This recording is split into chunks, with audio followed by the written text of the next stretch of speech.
Chapter 132. You. Seeing Rong Hanyuan's body fall to the ground, Qin Yin's beautiful face twisted in anger. She pointed at Xing Yifan and said, "You dare to kill someone in front of me? Xing Yifan, how dare you?" Xing Yifan handed Rong Hanyuan's head to a 1,000-man commander of the Divine Might Battalion. He cupped his fists and said, "Your Highness, please forgive this old official for his disrespect. Rong Hanyuan is a vermin in the army and must be killed immediately. This old official will personally apologize to His Majesty." Whoosh whoosh, Lin Muyu was furious. Her battle chi turned into flames and surrounded her fists. The burning prairie sword on her back also trembled slightly because of its master's anger. It seemed as if it would be unsheathed at any time and kill the enemy. However, Lin Muyu couldn't do anything in the end. He didn't even have a 10% chance of winning against a sanctuary like Xing Yifan. If he really did make a move, he might even implicate Tang Xiaoxi and Qin Yin. After thinking about it, he had no other choice but to regret. He hated himself for not being able to break through Xing Yifan's domain suppression. Otherwise, if he made a move, Rong Hanyuan wouldn't have been beheaded. This meritorious old general of the Imperial Guards was the senior of him, Qin Yan, Chu Huayin, and the others. He shouldn't have died like this. At this moment, the sound of hooves could be heard from afar. Qin Lei led a large group of Imperial Guards and rushed over. When he saw Rong Hanyuan's headless corpse, his face instantly paled. He lifted his thunder split blade and dismounted from his horse. His entire body was enshrouded in battle chi and the god-binding chains surrounded his thunder split blade. He roared, "Who was it? Which bastard killed Rong Hanyuan?" "Little prince, it was this old official." Divine Marquis Xing Yifan still had a respectful look on his face as he said, "Rong Hanyuan privately hoarded thousands of hectares of fertile land. He knowingly broke the law and even tried to resist when this old official tried to arrest him. Therefore, this old official killed him on the spot." Qin Yan had an enraged look as the thunder split saber flickered with lightning sparks. He nearly crushed his steel teeth from clenching them as he roared furiously, "Old dog Zheng, you're going too far. Today I, Qin Lei, will not rest until you're dead." "Young prince!" Zhen Yifan let out a shout, and immediately, the domain energy of the sanctuary expanded once again, suppressing everyone present. Qin Lei was the first to bear the brunt of it. It was as if all the power in his body had been imprisoned, and an invisible net of energy bound his body. However, Qin Lei still desperately raised his battle energy, to the point where his veins were bulging and streams of blood seeped out of his skin. The other focal point of the domain was naturally Lin Muyu. He didn't make a sound, but when he saw fresh blood seeping out from the corner of Qin Lei's mouth, an indescribable rage immediately surged into his heart. The dou qi in his body circulated crazily, rapidly increasing. In the next moment, the dou qi in his body violently transformed into the 7 luminaries' profound energy, and one after another, the celestial devil constellations appeared around his body. "Break!" Lin Muyu let out a shout, and immediately, the power of the four luminaries demon and god Weep transformed into a strong wind that surged in all directions, forcibly dispersing the domain pressure that Jin Yifan had condensed. It seemed that Jin Yifan had also missed this point. He originally thought that the strongest impact would come from Qin Lei, but he didn't expect that Lin Muyu would actually be able to break his domain with an unknown source of power. Zhen Yifan's body trembled, and he swayed slightly. The blood in his body was in turmoil, and he felt rather uncomfortable. He frowned, and thought to himself, where did this brat get such an evil power from? Once Qin Lei left the domain, he raised his long blade and rushed out. He leaped into the air, and suddenly slashed his blade down in front of Zhen Yifan. His martial soul surged and exploded, turning everything around him into dust. It was the swift and fierce strike of the lightning split blade technique. 4-directional wild blade. "Father!" Among the Divine Might Battalion's crowd, Zhen Fang raised his sword and rushed over. His battle energy was enshrouded in the long sword, and he hastily blocked Qin Lei's attack, protecting Jin Yifan as he retreated. However, who knew that the remaining force of Qin Lei's blade was far more than that? The blade suddenly rose from the soil, and he shouted, "Lightning split light slash." Clang. Zhen Fang was unable to block it. Although he and Qin Lei had the cultivation of the first level of the heaven realm, the disparity between the strength of their martial souls and martial skills was too great. He flew out along with his sword, and landed heavily on the snowy ground. Qin Lei. Zhen Yifan's voice was like a sudden clap of thunder. He stood majestically in the midst of the mess, and his face was ashen as he said, "I will clarify the whole story with His Majesty regarding Rong Hanyuan's matter. Don't be so overbearing here." Qin Lei gritted his teeth so hard that they almost broke. His face was pale, and fresh blood continuously flowed down the lightning-split blade. After all, there was a huge gap of 3 realms between them. No matter how hard he tried, he would never be Zhen Yifan's opponent.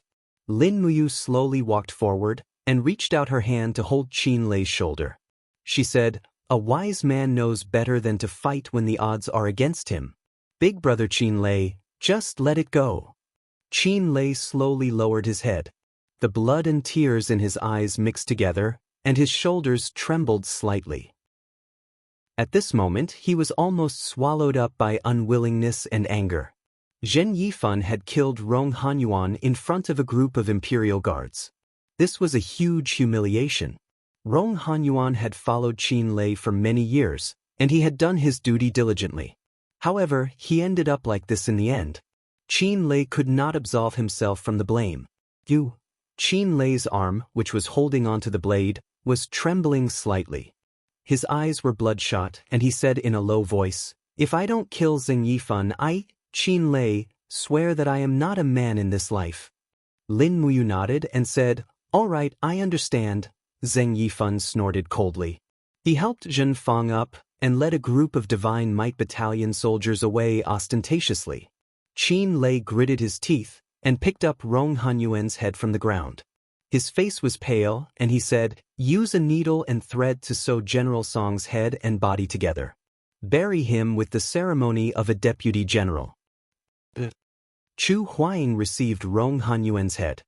His brows were tightly knitted, and he allowed the fresh blood to dye his wrist guard and battle robe red. He turned around and left. Qin Lei seemed to have aged a lot. He looked at Lin Muyu and said, You're back?"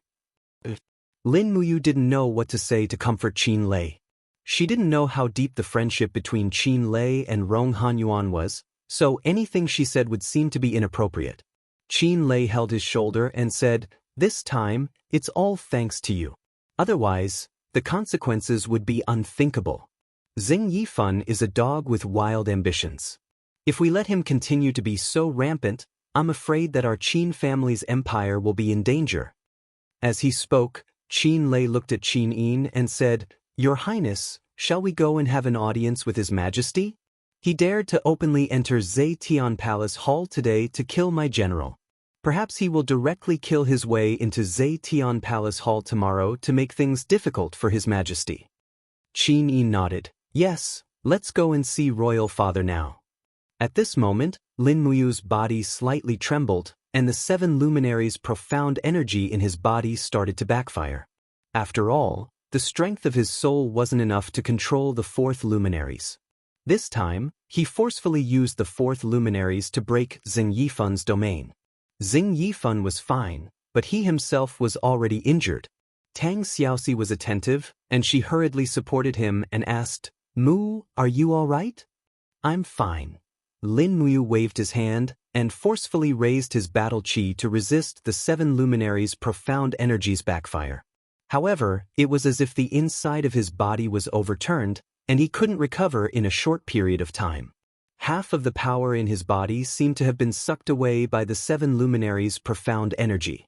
It seemed that although the 7 luminaries could allow him to challenge enemies of a higher level, there was a price to pay. Big brother Qin Lei, Her Highness, Shao Shi. He looked at the crowd and said, "When I was fighting with Zheng Yifan just now, I suffered some internal injuries. I'm afraid that my current strength isn't enough to protect all of you. Lin Muyu requests to leave first." Qin Yin looked at him worriedly. Do you want me to get the imperial physician to diagnose my internal injuries?" No need, thank you, Xiaoyin. Tang Xiaoxi nodded and said, then Big Brother Qin Lei and Xiaoyin will go see His Majesty, and I'll accompany you back. Be careful. After leaving the Zetian Palace, Lin Muyu slowly rode on his warhorse. His face was slightly pale, but after silently circulating the dragon-forging bone remnant scroll for a few days, the backfire of the 7 luminaries' profound energy in his body was forcefully suppressed, and he had also recovered quite a bit of strength. When he arrived at Tongtian Street, he suddenly turned his horse around and went right. Mu, aren't you going back to the Eagle Nest camp? Tang Xiaoxi asked in surprise. No, I'm going to the Divine Palace first. All right. Tang Xiaoxi didn't ask for the reason, because she knew that Lin Muyu definitely had his reasons for doing so. When they arrived at the Divine Palace, a few Divine Palace guards respectfully said, Madam Lin Muyu, you're back? Lin Muyu nodded, and his complexion didn't look too good, so the guards didn't say much, and bowed to Tang Xiaoxi, who was behind him. Tang Xiaoxi waved her hand, indicating that they didn't need to stand on ceremony. The Divine Palace was silent. Not far away, sounds of fighting could be heard from the training hall. From afar, Qin Yan's entire body was covered with the defensive spirit power of the dragon-scale armor martial spirit, and he was defending against the sword and blade attacks of a Silver Star sparring master. And no matter how the Silver Star sparring master attacked, he was unable to break through the defense of the dragon-scale armor martial spirit. The world's #1 defensive martial spirit deserved its reputation. Lin Muyu didn't disturb Qin Yan's cultivation and stepped into the inner hall step by step. In the long corridor, Gu Yang was holding a scroll and studying it, and when he raised his head, he saw Lin Muyu and smiled. You finally returned from your cultivation outside? Did everything go smoothly? Lin Muyu nodded and smiled. Everything went smoothly, I've already completed the mission.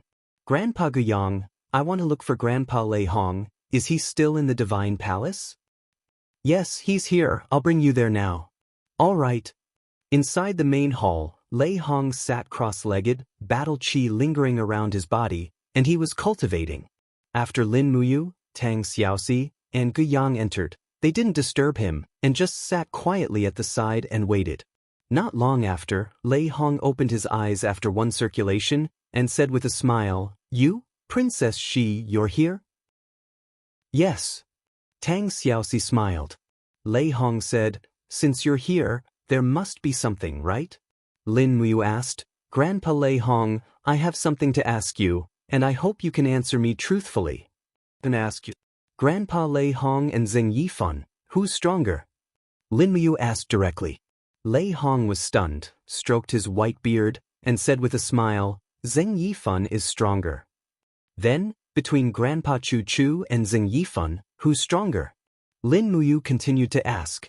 Lei Hong smiled slightly. Fire Cauldron Chu Chu, his attainments in the law of fire is supreme in the world, and his fire palms are rarely matched, but Zheng Yifan has hidden his strength, so, in my opinion, Chu Chu and Zheng Yifan's strength are on par. I understand. Lin Muyu let out a sigh of relief and said, Grandpa Lei Hong, write a letter and send it to Grandpa Chu Chu, tell him to return to Lanyan City. Lei Hong was stunned. Chapter 133. Not long ago, Zheng Yifan brought 1,000 soldiers from the Divine Might Battalion into Zetian Palace and killed the deputy commander of the Imperial Guards, Rong Hanyuan, with a fabricated crime. He killed Rong Hanyuan in front of me, Her Highness Yin and Princess Shi. Lin Muyu didn't answer the question. What? Lei Hong frowned. Zheng Yifan dared to be so insolent? Lin Muyu said, Zheng Yifan's actions are nothing more than a warning to the Imperial Guards to not be enemies with the Divine Marquis Mansion. He's already so arrogant, I'm worried that he might harm Her Highness Yin and His Majesty at any time. So I hope that Grandpa Lei Hong can find Grandpa Chu Chu as soon as possible and let him stay at Zetian Palace. The Emperor and Princess need him now. I understand. Lei Hong took a deep breath. Chu Chu will definitely return to Lanyan City within 5 days, but you're now a thorn in the Divine Marquis Mansion's flesh. You're also stationed at the Eagle Nest Mountain outside the city. You must be careful. I'm not worried that Xing Yifan will harm His Majesty, but I'm worried that he will harm you. Lin Muyu said leisurely, I'm fine. It won't be that easy for Xing Yifan to kill me. Plus, there are dozens of Eagle Guards and hundreds of Imperial Guards in the Eagle Nest camp. He won't be able to do it easily. Lei Hong said, hurry back to the camp before the sun sets. Be careful once you leave the city. Lei Hong stood up and said, Deacon Guyang, prepare a horse for me. Great Deacon, where are you going? Guyang asked in surprise. Lei Hong smiled, before Chu Chu returns to Lanyan City, I'll protect His Majesty and Her Highness Yin in Zhe Tian Palace. Although I'm no match for Xing Yifan, if he wants to kill me, he'll have to pay the price in blood. Yes, Great Deacon. Lin Muyu also smiled faintly and left the sacred hall with Tang Xiaoxi. It was close to dusk, and the streets were filled with pedestrians.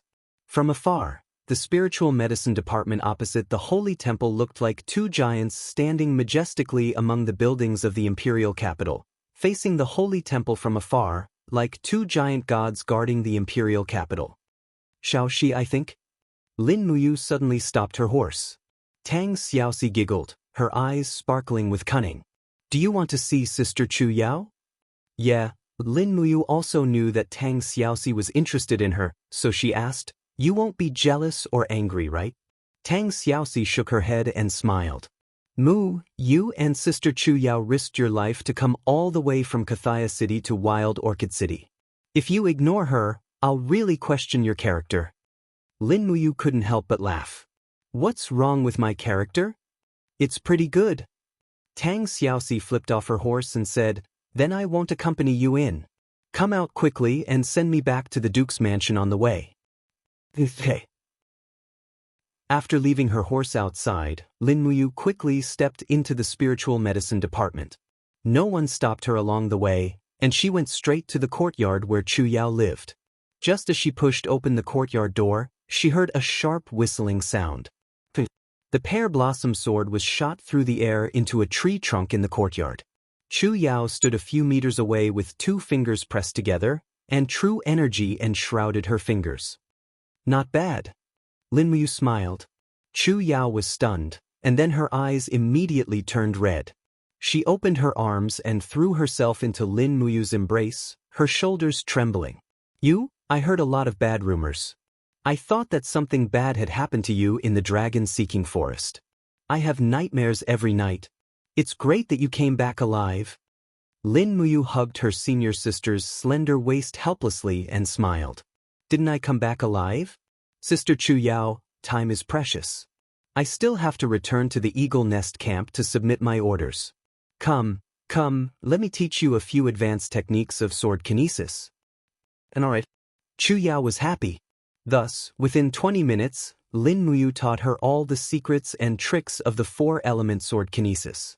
He did not know how much Chu Yao could learn, but with her talent in comprehending the sword heart so quickly, she would definitely succeed. Lin Muyu's spirit pulse technique extended out, and he could see through the flow of the innate qi in Chu Yao's body. He could already tell that Chu Yao's cultivation had advanced to the level of War Elder and stepped into the second level of the Earth Realm. With her advancement speed, she should be able to step into the third level of the Earth Realm in half a year. Looking at Chu Yao's appearance, she still had short hair, but she was wearing exquisite soft armor. She was wearing the Spirit Medicine Department's white robes. She looked very spirited and valiant. Lin Muyu couldn't help feeling a bit comforted. He knew he couldn't protect Chu Yao for the rest of his life. Making her stronger was the best way to protect her. After teaching the four-element sword kinesis, he left in a hurry. Night fell. Outside the Spirit Medicine Department, Tang Xiaoxi had been waiting impatiently for a long time. However, when she saw Lin Muyu walk out of the Spirit Medicine Department with a tired face, she couldn't bear to blame him. She just asked, "How is Sister Chu Yao recently?" "Pretty good." Lin Muyu smiled and said, "I taught her the sword kinesis. Sister Chu Yao's advancement speed is quite fast. By the way, Xiaoxi, how is your cultivation progress recently?" Tang Xiaoxi raised her beautiful eyes, puffed out her full chest, and said, "I stepped into the third level of the Earth Realm half a month ago. I should be close to the level 57 battle saint. If there are no accidents, I should be able to step into the heaven realm in about half a month. How is it, Mu? I'm about to catch up to you. Lin Muyu snickered. Heh, even if you step into the heaven realm, I'm afraid you're still no match for me. Tang Xiaoxi pouted. Mu is a baddie, don't provoke me. Alright, go back early. After sending Tang Xiaoxi back to the Duke's mansion, Lin Muyu immediately spurred her horse towards Eagle's Nest Mountain. In less than half an hour, she had already ascended the mountain. In the darkness of the night, there was an endless stream of royal guards ascending the mountain. On the backs of their horses, there were fire foxes, swift wolves, cloud deer, and other prey. These were all for the enjoyment of Zetian Palace. It was a stark contrast to the lives of the poor commoners outside the city. However, when she thought about it, there were actually only two masters in Zetian Palace, Qin Jin and Qin Yin, and there were not many palace maids and attendants in Zetian Palace. If it was an ancient emperor of China, with 3 palaces and 6 courtyards, and tens of thousands of palace attendants, it would not be as simple as just asking for 20 cloud deer, it would be at least 2,000. In comparison, Zetian Palace was really simple. Qin Jin and Qin Yin's life could not even be considered luxurious. When they stepped into the camp, they saw a large group of people gathered in the distance. From afar, they could hear a wild and arrogant voice. You bunch of trash, and you're still talking about obtaining the spirit stones of a 6,000-year-old golden-scaled beast? What do you think? You can't produce the spirit stones, yet you still want to make a false accusation. Men, arrest all of them and bring them to the Lord Commander. This voice belonged to Gong Sun, and it was too unique. It was so shrill that it sounded like the eunuch attendants in the palace. Not good, Lin Muyu's heart sank. He immediately spurred his horse forward and shouted, "Get out of the way!" His martial spirit had already entered his body, and it protected him and his warhorse as he charged forward. Parting the crowd, he saw Wei Chou and a group of subordinates surrounded in the middle of the crowd. Wei Chou's chest was even covered in blood, as if he had been stabbed by a sword. Gong Sun and another Heavenly State Imperial Guard were laughing at the side. The other Heavenly State Imperial Guard Lin Muyu recognized him. His name was Su Gung, and he was a centurion of the Eagle Guards. He was also from the Divine Marquis residence, and he was very strong. It was probably because of these two Heavenly State experts that Wei Chou and the others were no match for them. What's wrong? Lin Muyu flipped off his horse, and the burning prairie sword was pulled out of its sheath by the power of lightning. He held it firmly in his hand, and his expression was not very good. He said lightly, "Wei Chou, what's wrong?" Wei Chou's face was still stained with blood. He gritted his teeth and said, "My lord, Gong Sun and Su Gung insisted that we did not complete the mission. Gong Sun even said that I should fulfill the promise and kneel to him. If I did not comply, they would lead the others to injure us." Gong Sun probably took advantage of the fact that Su Gung was also here. He raised his eyebrows and said, "Lin Muyu, you said that previously, you should have nothing to say now, right? Your subordinate's mouth is not clean, so I will help you teach him a lesson. This is the rule of the Eagle Nest Camp." The rule of the Eagle Nest Camp? Lin Muyu was infuriated. Who gave the people of the Divine Marquis residence such a great advantage? As he spoke, Lin Muyu reached into his pocket and took out the spirit stone of the golden-scaled beast. With a burst of fighting energy, the spirit stone shone brightly. This was obviously a spirit stone that was at least 6,000 years old. "How is it?" Lin Muyu said lightly, "Can we hand over the order now?" It really is a 6,000 years old golden-scaled beast spirit stone. Su Gung was slightly shocked. Gong Sun sneered, "Who knows if the spirit stone of the golden-scaled beast was bought from the Imperial Chamber of Commerce? I heard that the relationship between Lin Muyu and Jin Xiaotang is very good. Maybe it was bought. Even if it was bought, I have completed the mission." The corner of Lin Muyu's mouth rose. "But the two of you, you bullied my people. Shouldn't you repay something now?" "Repay what?" Gong Sun sneered. "Do you think you can fight 1 against 2? Why can't I?" Before he finished speaking, Lin Muyu had already moved. Demonic power quickly gathered on his left fist. With a roar, he punched toward Su Gung's abdomen. Su Gung didn't expect this kid to suddenly sneak attack. He hurriedly condensed chi armor to protect himself. But it was too late. He only gathered less than 30% of his strength and was hit by the 50% power of the second glory. The dignified Heavenly Realm Imperial Guard was directly blown away and fell into a pile of broken bricks. There was no more movement. Gong Sun was stunned. He hurriedly gathered his fighting energy into his long sword and attacked. Lin Muyu laughed wildly. She opened her left hand and the dragon scale wall appeared between her 5 fingers. It invisibly increased her defense. She forcibly grabbed the opponent's blade with one hand. She opened her right hand and used lightning to control the sword. The prairie fire sword stabbed toward Gong Sun's chest. The sword surged. It didn't break through Gong Sun's chi armor, but it had completely shattered his defensive aura. Her right hand condensed into a palm blade. She increased her fighting energy. The 30% power of the first glory went straight for Gong Sun's neck. The palm strike made Gong Sun lie on the ground. Both his palms fell to the ground, and he also abandoned his sword. Lin Muyu raised her leg and kicked the back of his knee. She raised her palm and wrapped her flame fighting energy. She grabbed the cloak on his back and kicked in the direction of Wei Chou. She shouted, "Kneel." Just like that, Gong Sun knelt in front of Wei Chou with a humiliated expression. Chapter 134. Gong Sun knelt on the ground, his mind completely blank. Even though the first star of the 7 luminaries' profound energy was only struck out with 30% of his strength, it was still unbearable for him. He shook his head with all his might, and only regained his senses after at least 10 seconds. When he raised his head to take a look, he realized that he was kneeling in front of Wei Chou and the other Imperial Guards, and there was a foot on his back, making him unable to move. "Apologize." Lin Muyu's voice was very cold, and she seemed to be suppressing her anger.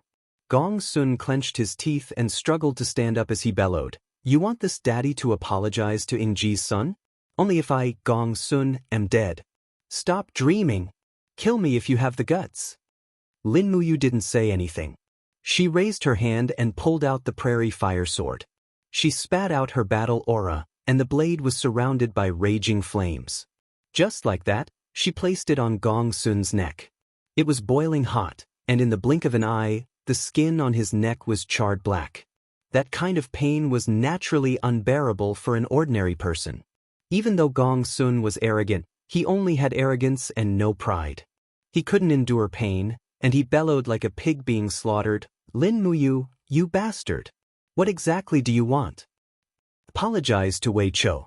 Lin Muyu said indifferently, "Tell him that you are wrong." "Milord," Wei Chou looked at Gong Sun who was kneeling in front of him, but he was still a little fearful. After all, Gong Sun's strength and bloodline were much higher than his.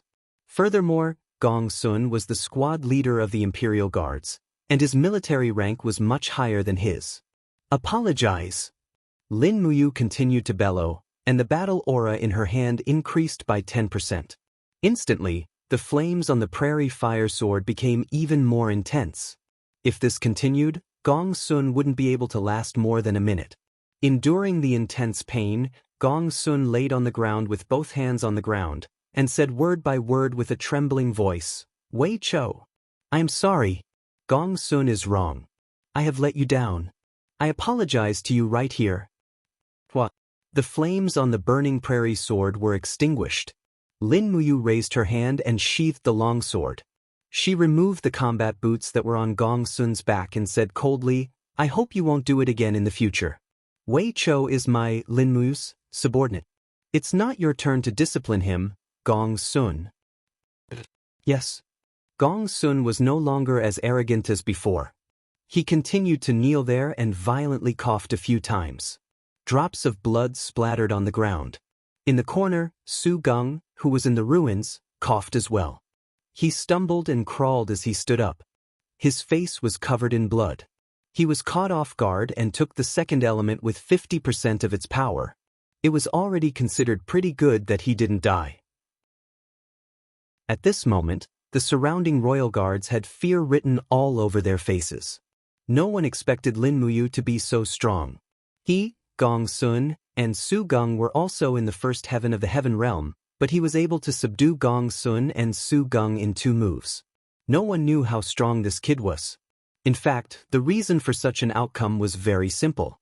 The first reason was that Lin Muyu launched a surprise attack and caught the opponent off guard. The second reason was that the 7 luminaries' mystic energy was too vigorous and overbearing. Gong Sun and Su Gong's battle chi might not be inferior to Lin Muyu's, but in terms of martial arts, they were much, much faster. Gong Sun and Su Gong's martial arts moves were at most a spirit-grade martial art, but Lin Muyu's 7 luminaries' mystic energy was rare in the world. Not to mention a profound grade or saint-grade martial art, even if the 7 luminaries' mystic energy was listed as a divine-grade martial art, it would still be a grievance. After all, the 7 luminaries' demon emperor relied on the 7 luminaries to kill hundreds of God realm and holy domain experts. This was something that Lin Muyu had witnessed with her own eyes. The tyrannical nature of the 7 luminaries' mystic energy was something that no one in the world could understand. Wei Chou, let's go hand in the order? Lin Muyu said with a slight smile. Wei Chou also revealed a smile, wiped the bloodstain at the corner of his mouth, and said, "Yes, my lady." And so, Lin Muyu led the 10 royal guards to the central camp of the Eagle Nest camp. Actually, the battle outside was not more than 100 meters away from the central camp, but Meng Fong, as the commander, turned a blind eye to it. Lin Muyu was already used to it. In this world, the strong were revered. Meng Fong probably just wanted his subordinates to decide the winner and loser themselves. Even if someone was killed, he could just stand aside and not take any responsibility. Swoosh! She opened the curtain of the central camp. Inside, Commander Meng Fong was holding a wine jar and drinking. There were also 2 other royal guards of the same rank as Lin Muyu. "Are you done teaching him a lesson?" Meng Fong smiled slightly. It seems that Gong Sun is not Lady Lin Muyu's match after all. Those who can escape from the Tower of Babel unscathed are not ordinary people after all. Lin Muyu walked forward expressionlessly, took out her bag of spirit stones, shook it, and took out all the spirit stones, saying, "Commander, these are our gains from this trip. A 5,700-year-old bloodthirsty tiger fire spirit stone, a 4,200-year-old flaming ironback bear spirit stone, a 5,200-year-old stone spot wolf spirit stone, a 6,200-year-old golden scale beast light spirit stone, and a 4,800-year-old golden scale beast spirit stone. Please store them all in the warehouse." Meng Fong looked at the glowing spirit stones on the table, and his eyes couldn't help but brighten. He laughed heartily, saying, "General Lin, I really want to ask, how did you get so many spirit stones that are more than 5,000 years old? Logically speaking, even if you are an expert at the first level of the heavenly realm, but killing a 6,200-year-old golden scale beast shouldn't be that easy, right?" Lin Muyu pointed at his arm, saying, "In order to kill this golden scale beast, my arm was broken, and Wei Chou and the others were also injured. The obtaining of these spirit stones isn't as easy as Commander thinks. So that's how it is." Meng Fong looked at him approvingly, saying, "The Eagle Nest Camp has such a strong general like Lady Lin Muyu. It is our Eagle Nest Camp's blessing. I will say something from the bottom of my heart. If you hadn't come, we definitely wouldn't have been able to complete the mission before the winter sacrifice ceremony. Even if we sent out all the Eagle Guards, it wouldn't have been of any use." Lin Muyu smiled faintly and cupped his hands, saying, "Since I joined the Eagle Nest Camp, then I am a member of the Eagle Nest Camp. The Eagle Nest Camp's honor and disgrace are already one with me, so I naturally won't neglect you." Meng Fong nodded with a smile. "You've worked hard. Please sit and have a cup of warm wine." "Thank you." Lin Muyu brushed his battle robe and sat down at a table at the side. An Imperial Guard immediately poured wine for him, while Wei Chou and a few other Imperial Guards stood behind him. In the distance, a 10-man squad leader of the Imperial Guards, who was sitting opposite, pulled out a leg of a roasted rabbit in a copper cauldron and chewed it without restraint, letting the oil and water drip onto his beard. As he chewed on the rabbit meat, he said with a smile, I heard that Lady Lin Muyu and the commander of the Imperial Guards, Feng Jixing, and the commander of the Imperial Guards, Lord Qin Lei, are very close and even more favored by Her Highness Yin and Princess Shi. It is said that after you were exiled to the Tower of Babel, Her Highness Yin and Princess Shi pleaded for you in every possible way. With such an identity and status, why did Lady Lin Muyu take the initiative to apply to the Eagle Nest camp? He wiped his oily mouth and said with a smile, if you applied to become a dragon guard, it wouldn't be too much of a problem.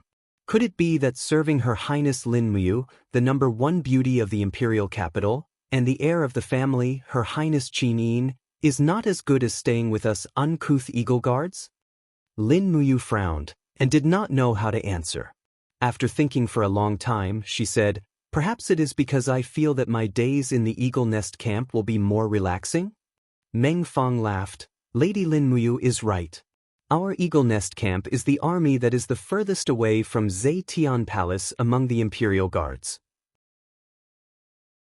As the saying goes, the sky is high, and the Emperor is far away, so there is no need for us to live in fear every day. Although patrolling and gathering information are quite dangerous, it is definitely Xiaoyao's freedom. Lin Muyu nodded. Commander is right.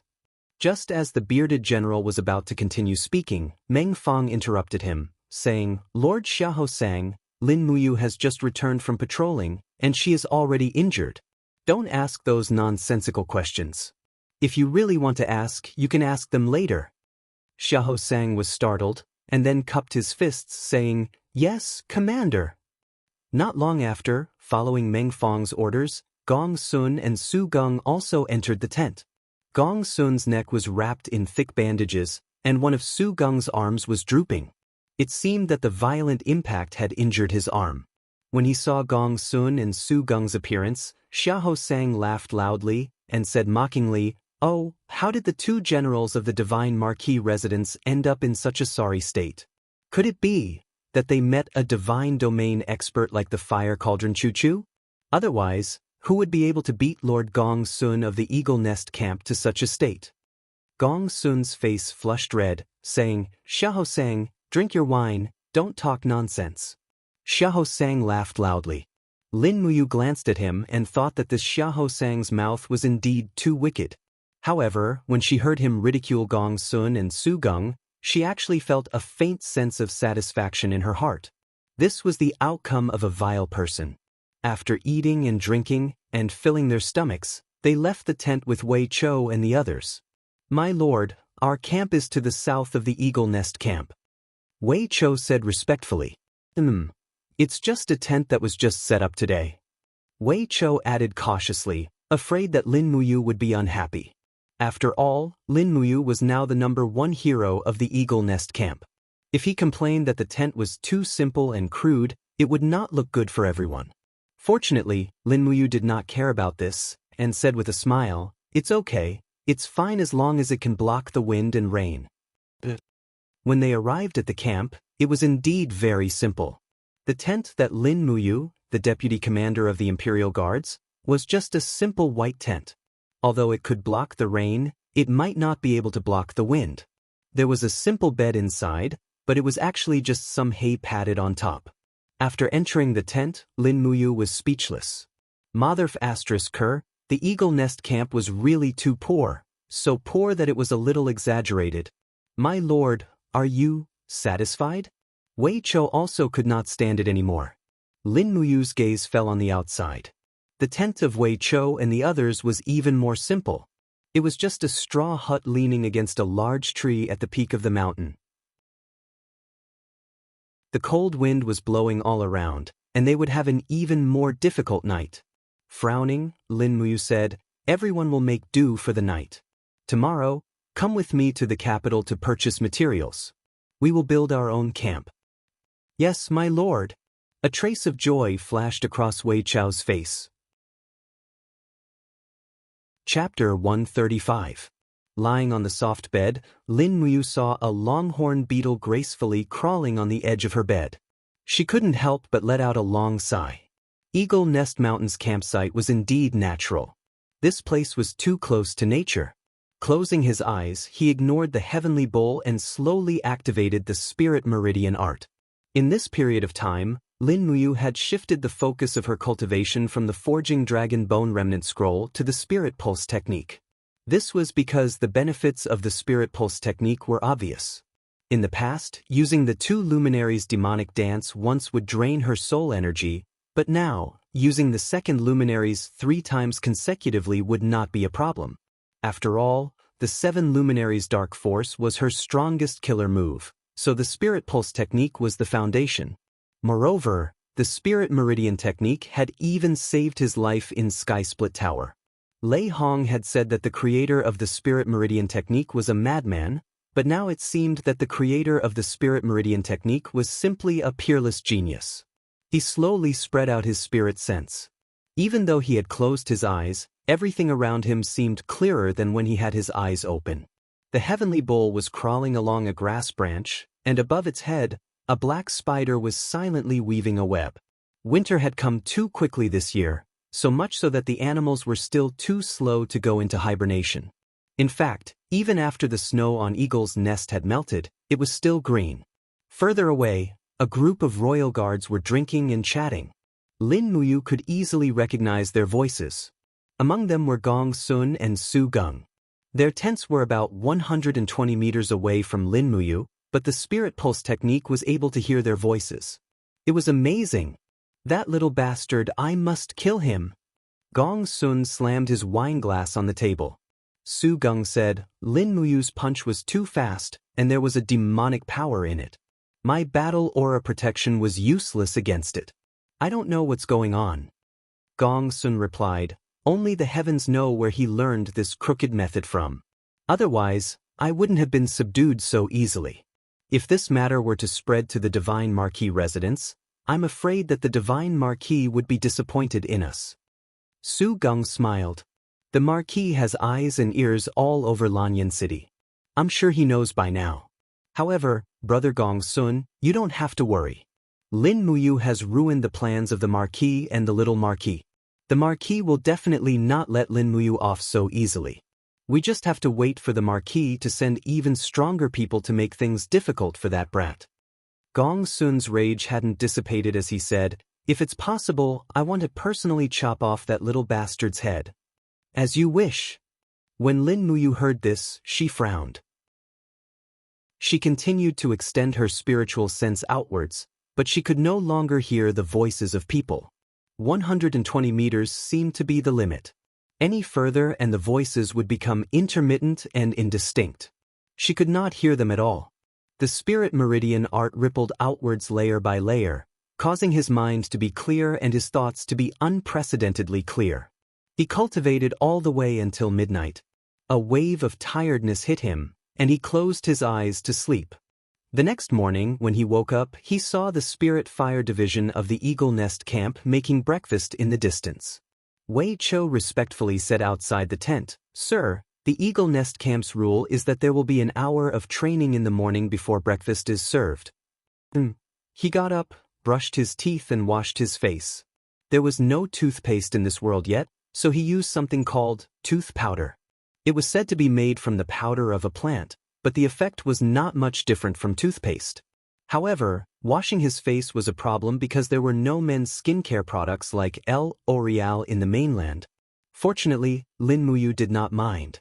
Her skin was naturally good, so she did not seem to need those things. Zhang Wei and Wei Cho, who were uncouth, did not even bother to use tooth powder. They were very bold and their breath was fresh. After rinsing his mouth, he suddenly felt a shock. There seemed to be people behind the tent. He immediately unsheathed the prairie fire sword with a clang and silently approached. With a sudden leap, he arrived at the back of the tent, only to see a few royal guards in white robes standing guard. Moreover, this group of people seemed to have been here for a long time. Many of their shoulder armors were covered in a layer of frost. Brother Chu Huayin? Lin Muyu was stunned. One of these people was Chu Huayin, and each of them wore a golden dragon head emblem on their chest. That was the symbol of the dragon guards. Chu Huayin was also stunned. He smiled and said, You found us? Lin Muyu was confused. Why are you here? When did you come?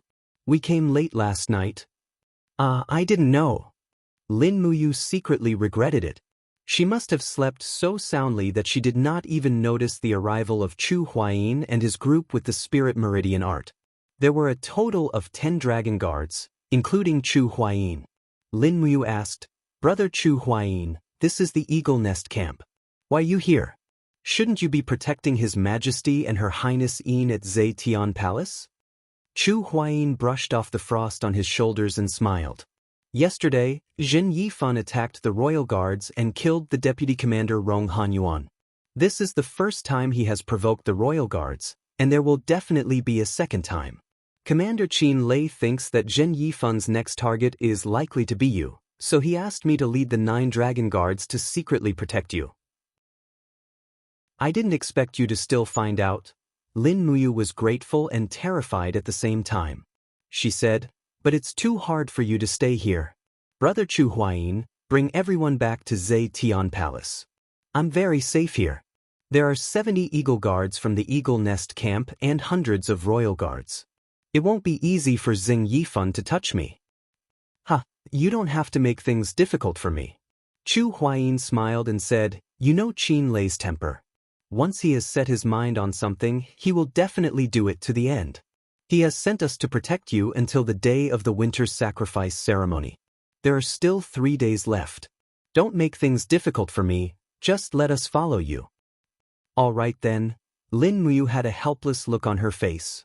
She could only accept this favor. She participated in the morning training. The Eagle Nest camp's morning training was very simple. She practiced riding, swordsmanship, saber skills, and archery.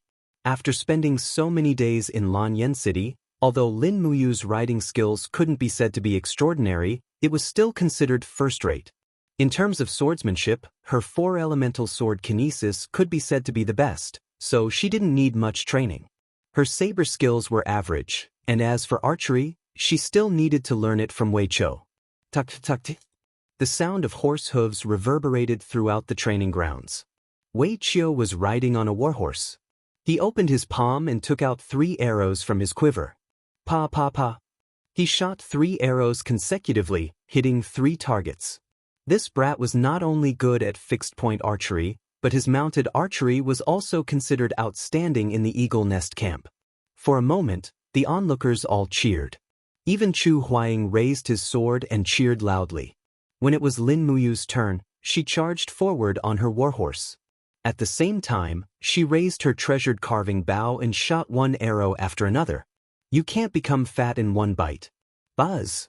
She channeled her battle chi into the arrow, and in the next moment, the arrow left the bowstring. Whoosh! The arrow didn't hit the target. Everyone laughed, but in the next moment, the arrow hit a large tree that was about half a meter in diameter. Pang! The large tree fell, and everyone's whispers stopped. Although the accuracy wasn't high enough, the explosive power was top-notch.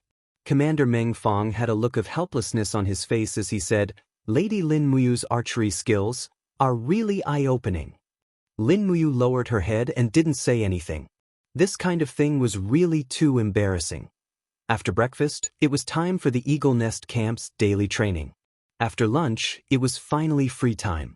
Lin Muyu led Wei Chou and the other 10 royal guards and 30 royal guards down the mountain to purchase supplies. Chu Huayin and the other 10 dragon guards followed them from afar. The dragon guards had always been proud. They were a group of sacred existences that protected the emperor and the princess. But now, they were actually protecting an eagle guard. This kind of thing was really amazing. As he watched the group go down the mountain, Commander Meng Fong shook his head and sighed. What kind of world is this? I don't understand it anymore. On the way down the mountain, Lin Muyu looked through her bag of spirit stones.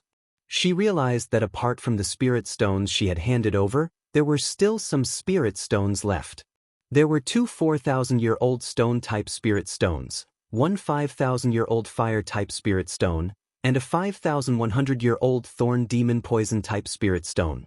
These spirit stones seemed to be able to be used to forge decent weapons. She then looked through her bag of money and saw that there were only 2 diamond coins left. She was really poor.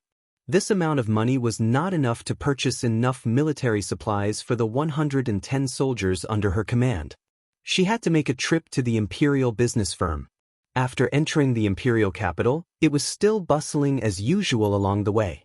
When they arrived at the imperial business firm, only Wei Chou was brought in. The rest of the people stood guard outside.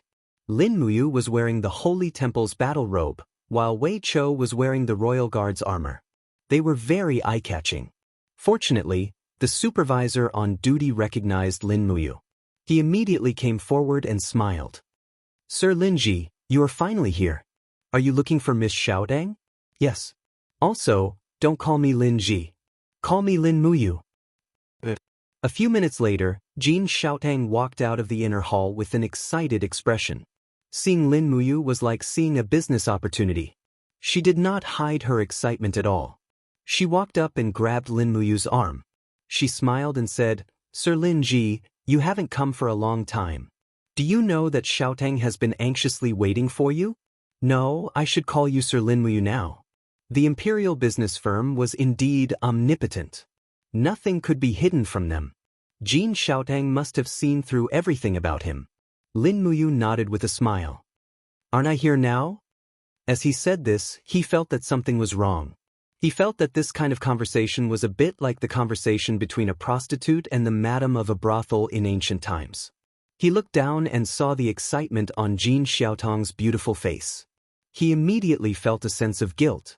If third fatty Jin knew that he was thinking of his daughter like this, he would definitely fight with his life.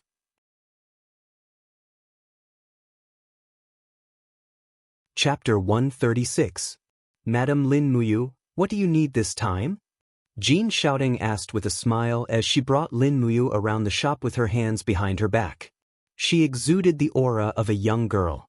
Perhaps many people thought that Jin Xiaotang was a young girl, but no one would doubt her intelligence and ability.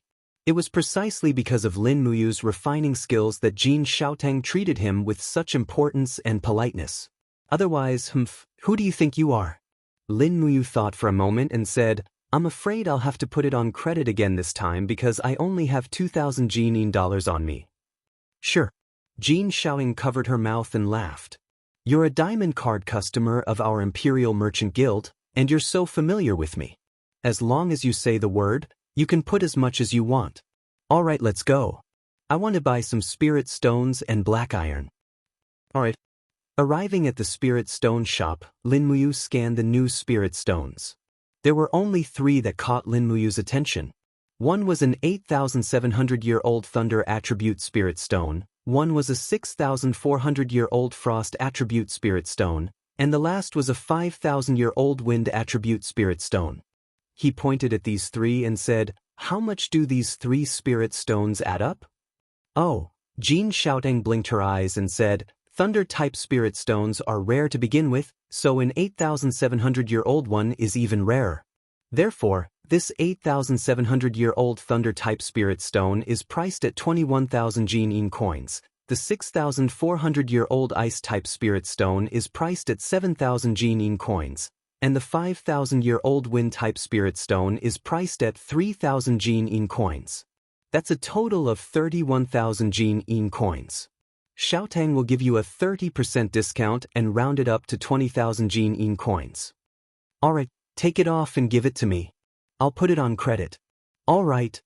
Wei Chou, who was standing at the side, was dumbstruck. Not to mention tens of thousands of Jinin coins, he had never even seen thousands of Jinin coins before. Furthermore, he would never come to the Imperial Chamber of Commerce to buy things in the past. Although there were many good things here, they were also expensive. After that, he went to look around the iron ore shop. A huge pile of shiny iron ore attracted Lin Muyu's attention. He extended his spiritual pulse technique and could clearly feel the rich dark force in the iron ore. He could not help but take a second look. Jin Xiaoting covered her mouth and laughed. "My lord, this is 10,000-year meteoric iron. It's an item that has been appraised by a professional. It contains an extremely rich amount of spiritual energy. Do you want it? I'll give you a discount, 50 Jinin coins per caddy." "Wow!" Wei Chou was speechless. "It's as expensive as gold," Jin Xiaoting pouted. "Of course. Weapons forged from 10,000-year dark iron are extremely tough, durable, and sharp. We spent a lot of effort to obtain this kind of 10,000-year dark iron. Lin Muyu could not help but smile. How much 10,000-year dark iron do you have here? 820 caddies. All right, I'll take it all. Ah? Really? Jin Xiaotong's mouth was wide open. She was overjoyed. Of course it's true. That's good. Jin Xiaoting suddenly held onto Lin Muyu's hand and said coquettishly, "Then my lord Lin Muyu, do you have to give more of the weapons you forged to the Imperial City Chamber of Commerce to auction?" Yes, of course.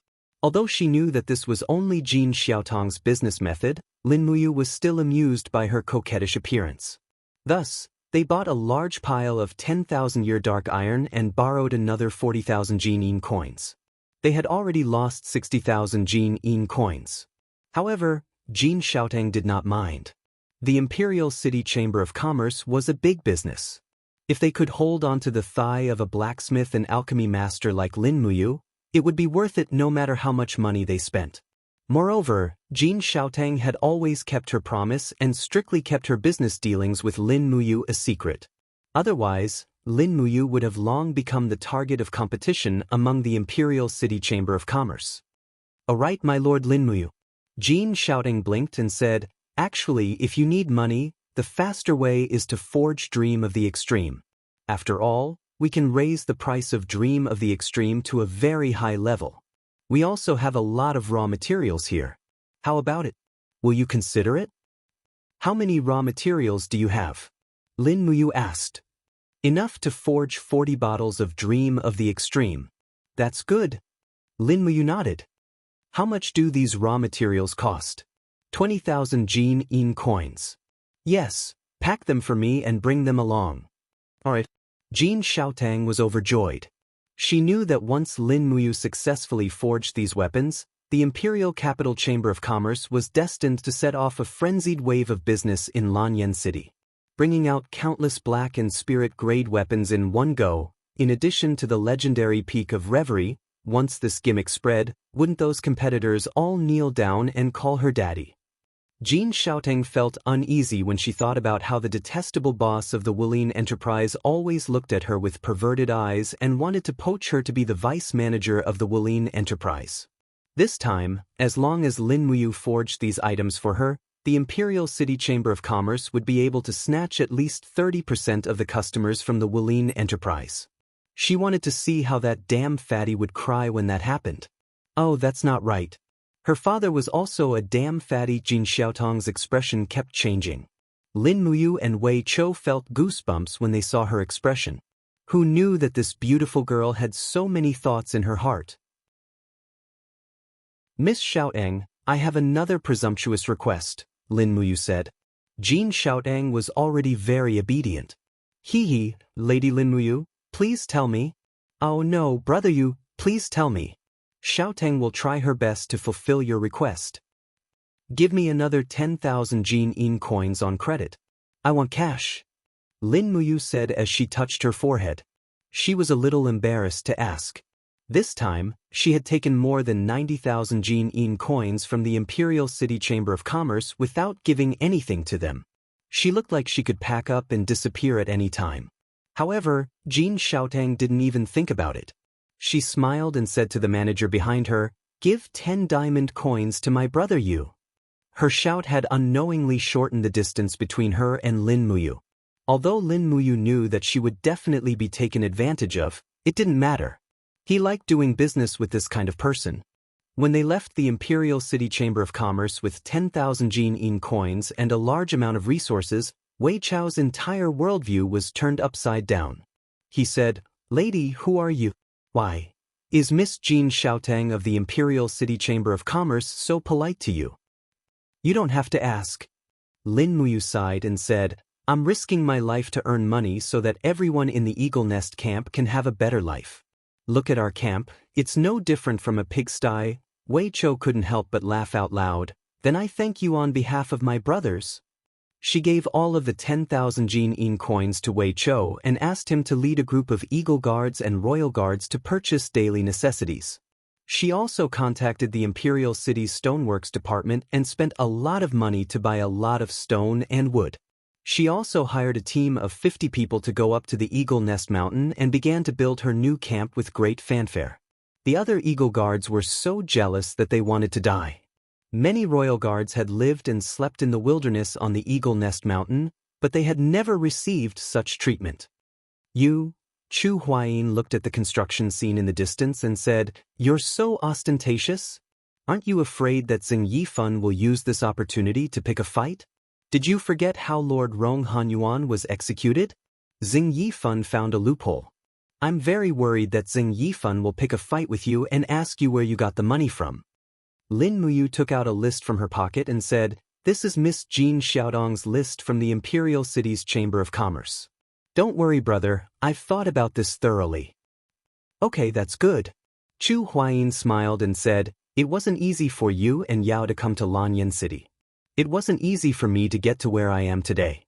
We must be careful. I'm Yao's relative and so are you. We can't let anything happen to our family. Do you understand, you?" Lin Muyu's heart warmed. "Okay, I understand. Brother, don't worry, I'll be very careful." "Okay, that's good." "Alright, is there a hidden place here? I want to find a place to refine medicine. The Eagle Nest camp is so run down, there's no place for me." Chu Huayin muttered, "There's a cave at the back of the Eagle Nest Mountain.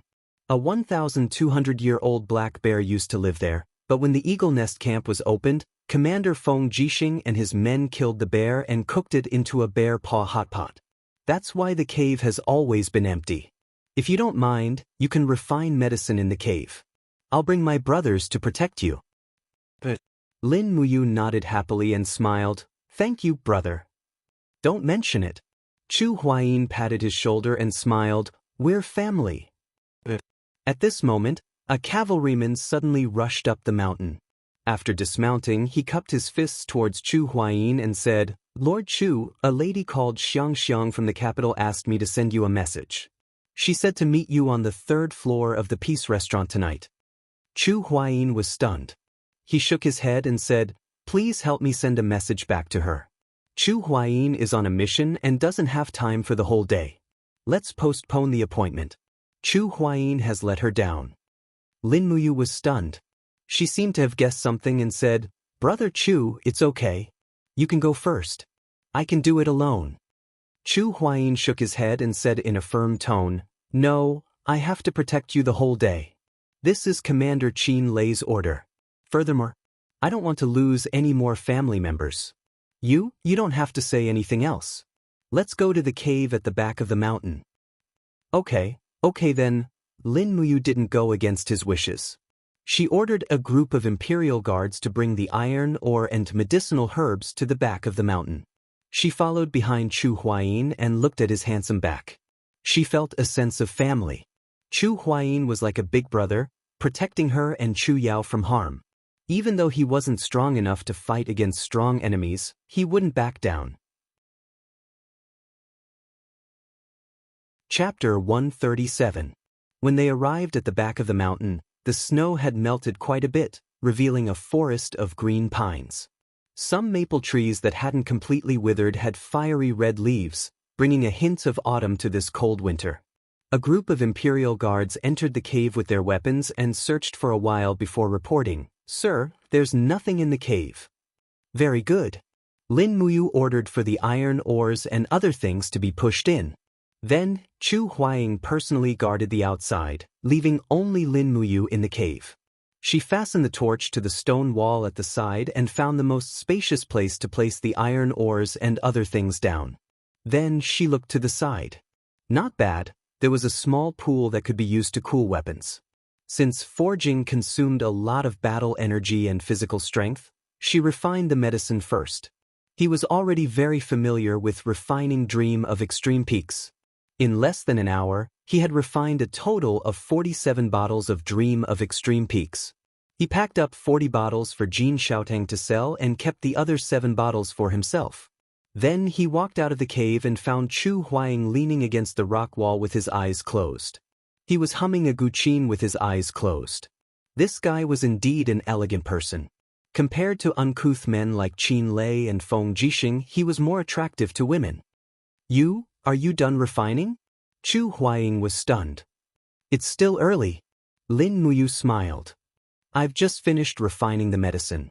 As she said this, she took out 7 bottles of Dream of Extreme Peak and smiled. Brother Chu, do you know what this is? Could it be Dream of Extreme Peak? Chu Huaying was an intelligent person. He could tell from the look on Huaying's face that there were treasures in these small medicine bottles. Lin Muyu smiled and nodded. Yes, it's Dream of Extreme Peak. It's very beneficial to cultivators. Sleeping for 3 days might be equivalent to 3 years of cultivation.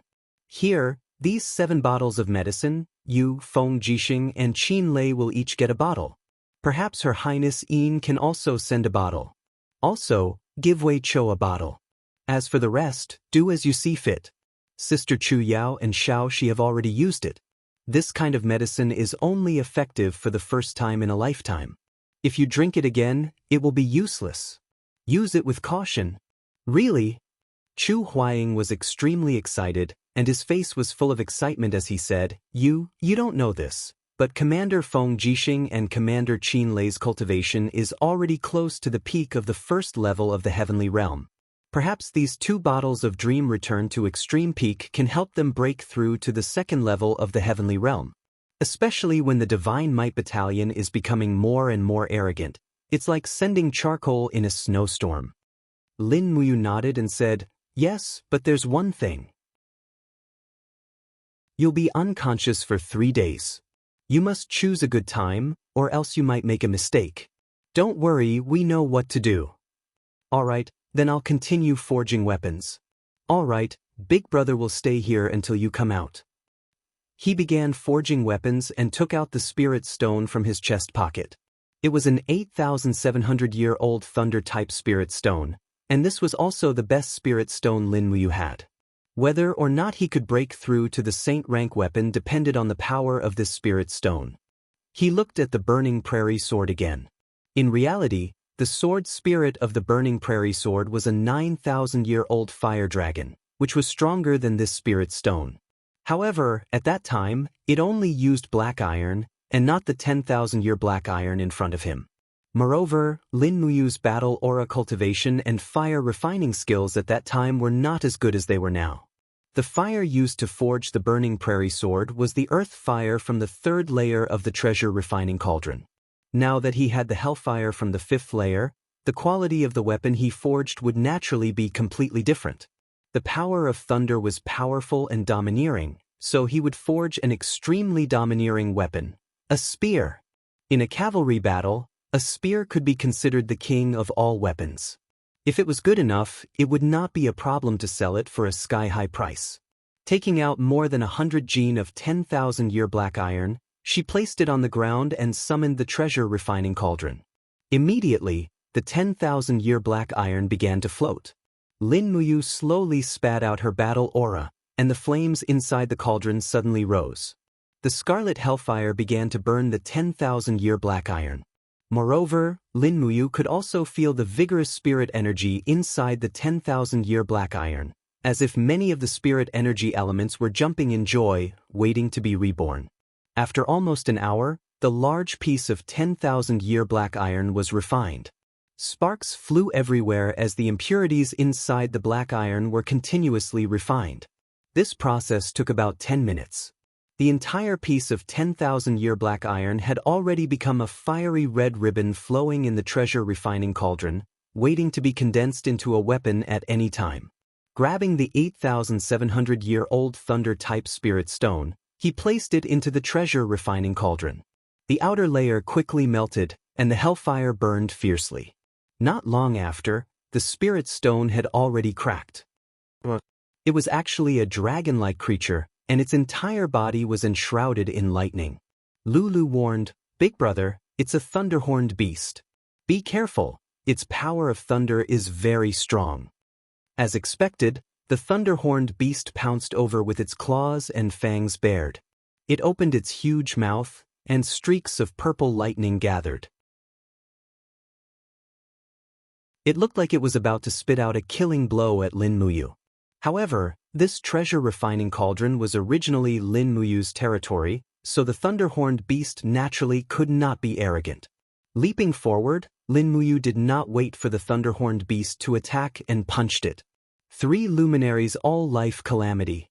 Pang! Defeating the enemy with a single strike, the thunder-horned beast's beast spirit was destroyed in the blink of an eye. The spirit stone could only store no more than 50% of the body's spiritual power, not to mention that it was still in the treasure refining cauldron. How could it withstand the attack of the 3rd luminaries?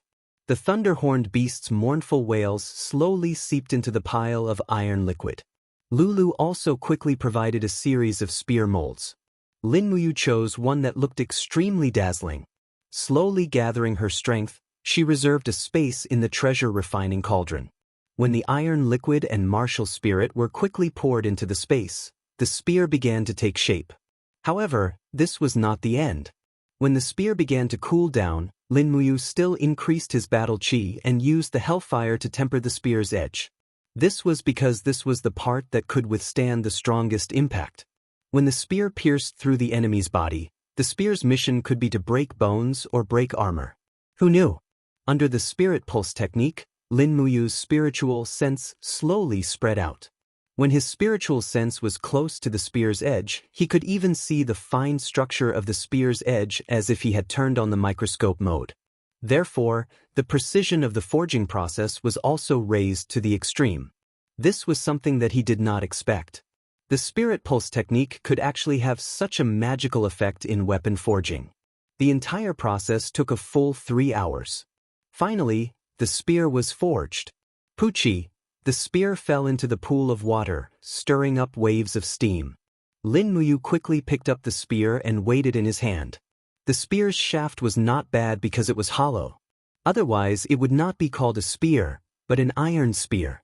After thinking for a while, he used the hellfire to temper the spear's shaft and wrote the name of the spear, Purgatory Thunder Spear. What a good name, a lightning spear forged with the hellfire. After feeling proud for a while, he continued forging the next weapon. The second weapon was forged with the 6,400-year-old frost spirit stone. Lin Muyu thought for a while and decided to forge a battle saber. After all, he had not forged any saber-type weapon that he was proud of. Battle sabers were one of the most common weapons on the battlefield. They were large in size and were very suitable for charging and breaking through enemy lines. In fact, they were even more valuable than swords. He continued to temper the 10,000-year meteoric iron. This process did not change. Next, he began to refine the 6,400-year-old spirit stone. This time, it was much simpler. When the beast's soul broke out of the shell and tried to bite him, he easily subdued it with the one chaos of the common people and successfully refined it. He chose a very domineering and powerful battle saber mold, which also increased the weight of the entire saber to more than 50 kilograms. Moreover, the saber's entire body was ice blue because of the soul refining technique. When he swung it, there would be streams of icy air floating around it. Therefore, he named it the Ice Soul Saber. At the same time, he also carved the words, Ice Soul Saber, on the body of the saber, although the handwriting was slightly ugly. At this moment, he felt that the battle energy in his body had been depleted to about 30%. By the time he left the cave, the sky was completely dark. Chu Huayin had lit a bonfire outside and was warming himself with a group of Imperial Guard dragon guards. There was half a wild boar on the bonfire. It looked like a dried wild boar. Oil kept dripping onto the bonfire, making a sizzling sound. When he saw Lin Muyu walk out, Chu Huayin smiled and said, You're here. Come and eat something with us. We've warmed the wine, so it's good to drink some to warm up. Lin Muyu could not have asked for more. He took the opportunity to sit next to Chu Huayin. A dragon guard immediately cut a piece of fat meat for him and said with a smile, Sir Lin, eat more. Although the dragon guard's status was much higher than the eagle guards, all the dragon guards had to be respectful to Lin Muyu because of his strength. He chewed on the fragrant wild boar meat and drank a mouthful of wine. He immediately felt like he was in heaven. After continuously forging the Purgatory Lightning Spear and the Ice Soul Blade, Lin Muyu had already used up a lot of his energy. Now that he was eating meat and drinking wine, he naturally felt that he had nothing else. He couldn't help but let out a satisfied laugh. This feels so good, Chu Huayin laughed. You? Who exactly are you? You're actually able to master medicine refinement and weapon forging at the same time. From what I know, I don't think there's anyone like you. Lin Muyu didn't want to answer, nor did he know how to answer. Thus, he said, there are some secrets, it's fine if Brother Chu doesn't know. Anyway, I'll always treat Brother Chu and Sister Chu Yao well. That's enough. That's true. More. After eating and drinking to his heart's content, his energy had recovered quite a bit. He continued to forge weapons. The next item he made was the 5,100-year-old poisonous spike demon spirit stone. Furthermore, Lin Muyu had the wildest idea of mixing this spirit stone with 10,000-year-old dark steel to forge a longbow. Of course, he only forged the bow. Then he used a loathsome ox tendon that he bought from the Imperial Merchant Guild to make the bowstring. This was considered a great success. He asked for an arrow from the royal guard, then knocked an arrow. When he pulled the bowstring, the bow demon spirit bow's jie hissed from the bow. Then, a streak of poisonous spiritual energy surged into the arrow. With a whoosh, it shot into the distance and sank into the rocks. When he ran over to pull out the arrow, he saw that the damaged rocks had become charred black. This was a sign that the arrow had been poisoned. This bow was really good. It had automatically been coated with poison. He even gave it a domineering name, Demon Devouring Bow. In actuality, Lin Muyu already had a plan in mind. This bow was too much of a waste for her to use. She should give it to Wei Chou. His archery skills could be said to be unique in the Eagle Nest camp. It wouldn't be a waste for him to use this demon-devouring bow. Furthermore, if she gave this demon-devouring bow to Wei Chou, then Wei Chou was destined to follow Lin Muyu for the rest of his life. Chapter 138. After that, he rested for a while and forged 4 more weapons. He named them Gale Blade, Fire Devouring Sword, and Green Rock Spear. Of course, since he had 2 stone ape spirit stones, he also had 2 green rock spears. When he wielded them, there was an unusually thick feeling that flowed into his palm. This was a characteristic of the rock-type soul-refining weapon. Phew! Lin Muyu took a deep breath and sat in the middle of a pile of weapons. He closed his eyes and rested for a while. About 2 hours later, he woke up. The depleted Do Qi in his body had recovered by about half. Another thing that surprised him was that the strength of his soul seemed to have increased a lot. His spiritual sense had become much more sensitive. He picked up the 7 weapons on the ground and left the cave. It was already the next morning. Chu Huayin rubbed his eyes and smiled. Are you done? Yes, thank you, Brother Chu. Lin Muyu wrapped the pile of weapons in black cloth and placed them on a carriage. After all, this pile of weapons weighed about 700 to 800 kilograms. If a warhorse were to carry it, no matter how good it was, it would not be able to bear it. The most important thing now was to go to the capital's trading company to sell these weapons and sell them for money to repay Jin Shaoying. Chu Huayin still led a few dragon guards and followed closely behind. When the carriage arrived at the mountain road, Wei Chou and a group of eagle guards also followed. Wei Chou shouted from afar, "Madam, we will go with you. There is not enough stone on the mountain. We need to buy another batch." Lin Muyu nodded. After thinking for a while, he stopped the carriage by the side of the road. He took out a shiny longbow from the black cloth and handed it to Wei Chou. He smiled and said, "This bow is for you. See if it is useful." Wei Chou caught the demon-devouring bow, and immediately, a fiery hot spiritual energy flowed from the bow into his palm. There was also the faint roar of a spirit beast. He took out an arrow, knocked it, and aimed into the distance. Immediately, ripples of energy appeared on the bowstring, and the venom automatically coated the arrowhead. With a sound, the arrow left the bowstring and shot down a flying bird. It didn't even have the time to cry out before it was shot dead. "Milord," Wei Chou had some doubt on his face as he said, This is a soul-refined bow, right?" "Yes, what's wrong?" Lin Muyu asked. Wei Chou revealed an awkward expression and said, There are very few bow craftsmen among the blacksmiths to begin with, and the number of people who can refine souls can be counted on one hand. That's why longbows that have been refined with souls on the market are all sold for at least 1,000 Jinin coins. My lord, I cannot accept such an expensive gift. Lin Muyu couldn't help but smile. But this bow was personally forged by me. It didn't cost much, so you should keep it. A man shouldn't be so fussy. This, Wei Cho thought for a moment, then lowered his head to look at the demon-devouring bow.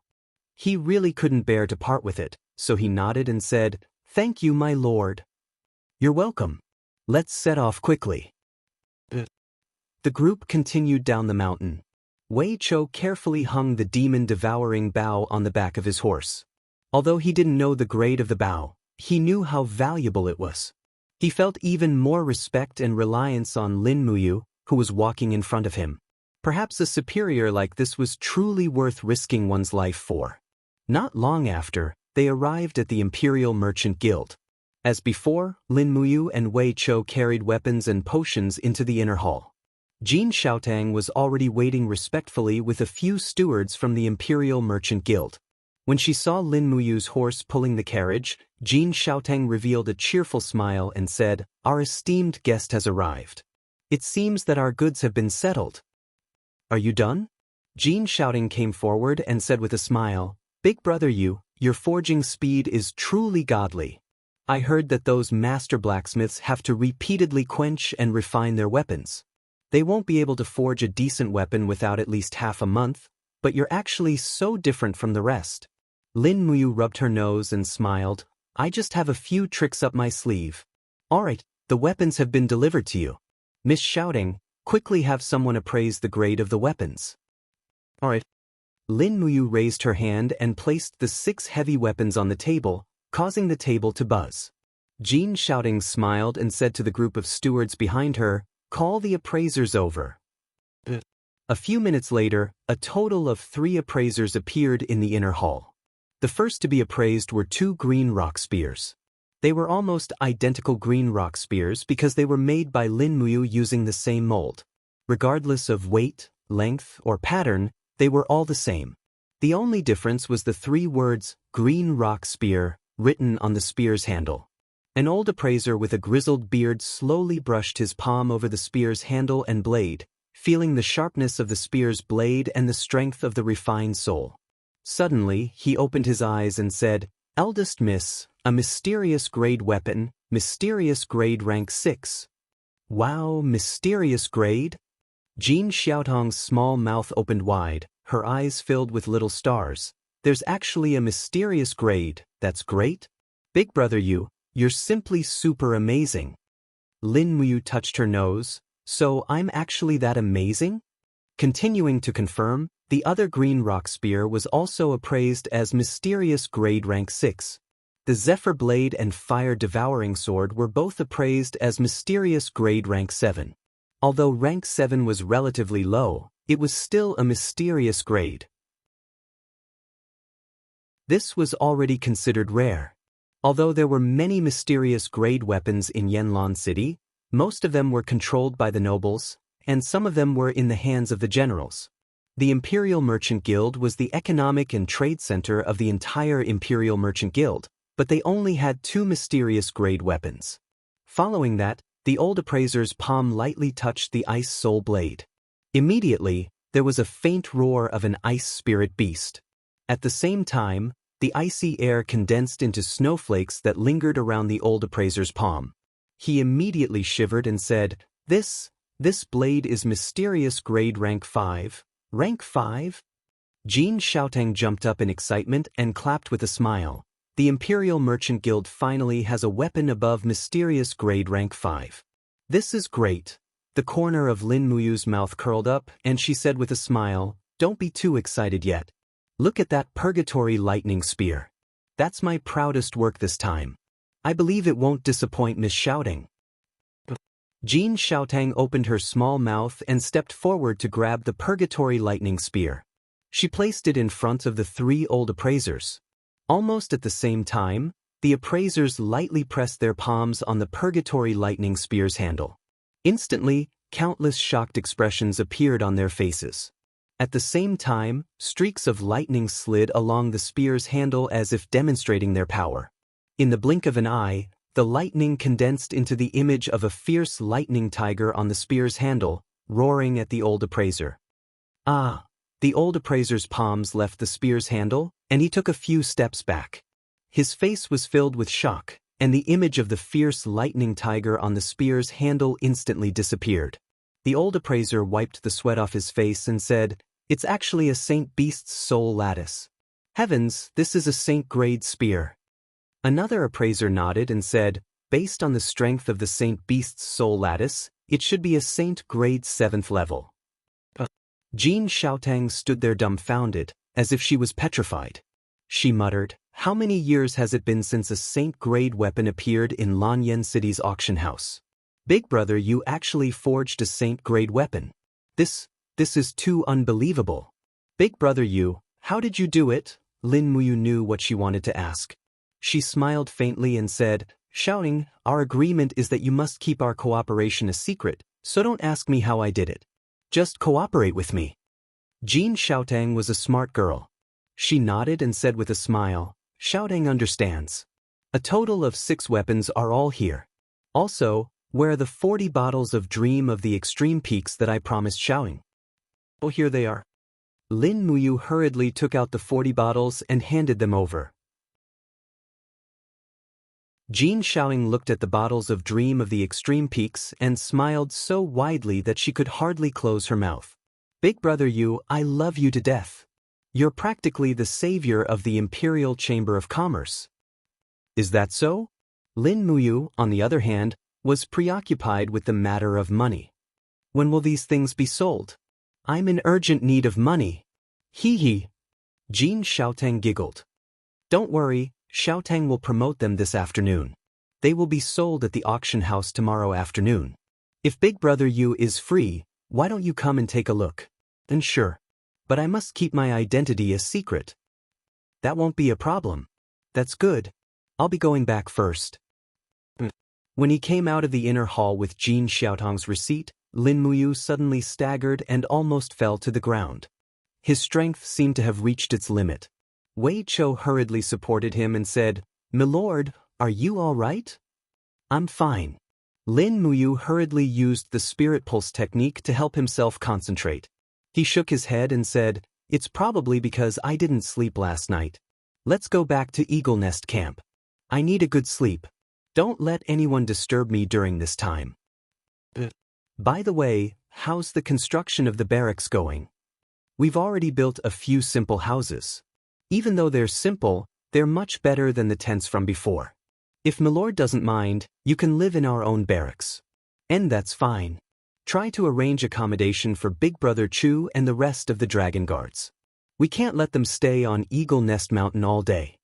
"Yes, I understand." By the time they returned to Eagle Nest Mountain, it was already afternoon. Lin Muyu hurriedly ate something and went to bed. His living quarters had indeed improved a lot. As the squad leader of the Royal Guards, he had his own room. The mattress inside was newly bought from the Imperial capital. After removing his armor and lying down, he felt indescribably comfortable. The spirit pulse technique also slowly dissipated, allowing him to cultivate on his own. He closed his eyes and fell asleep in the blink of an eye.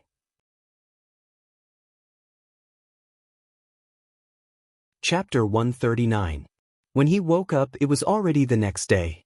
Lin Muyu's spiritual sense slowly awakened, and the spirit pulse technique automatically extended. Suddenly, countless sounds rushed into his ears.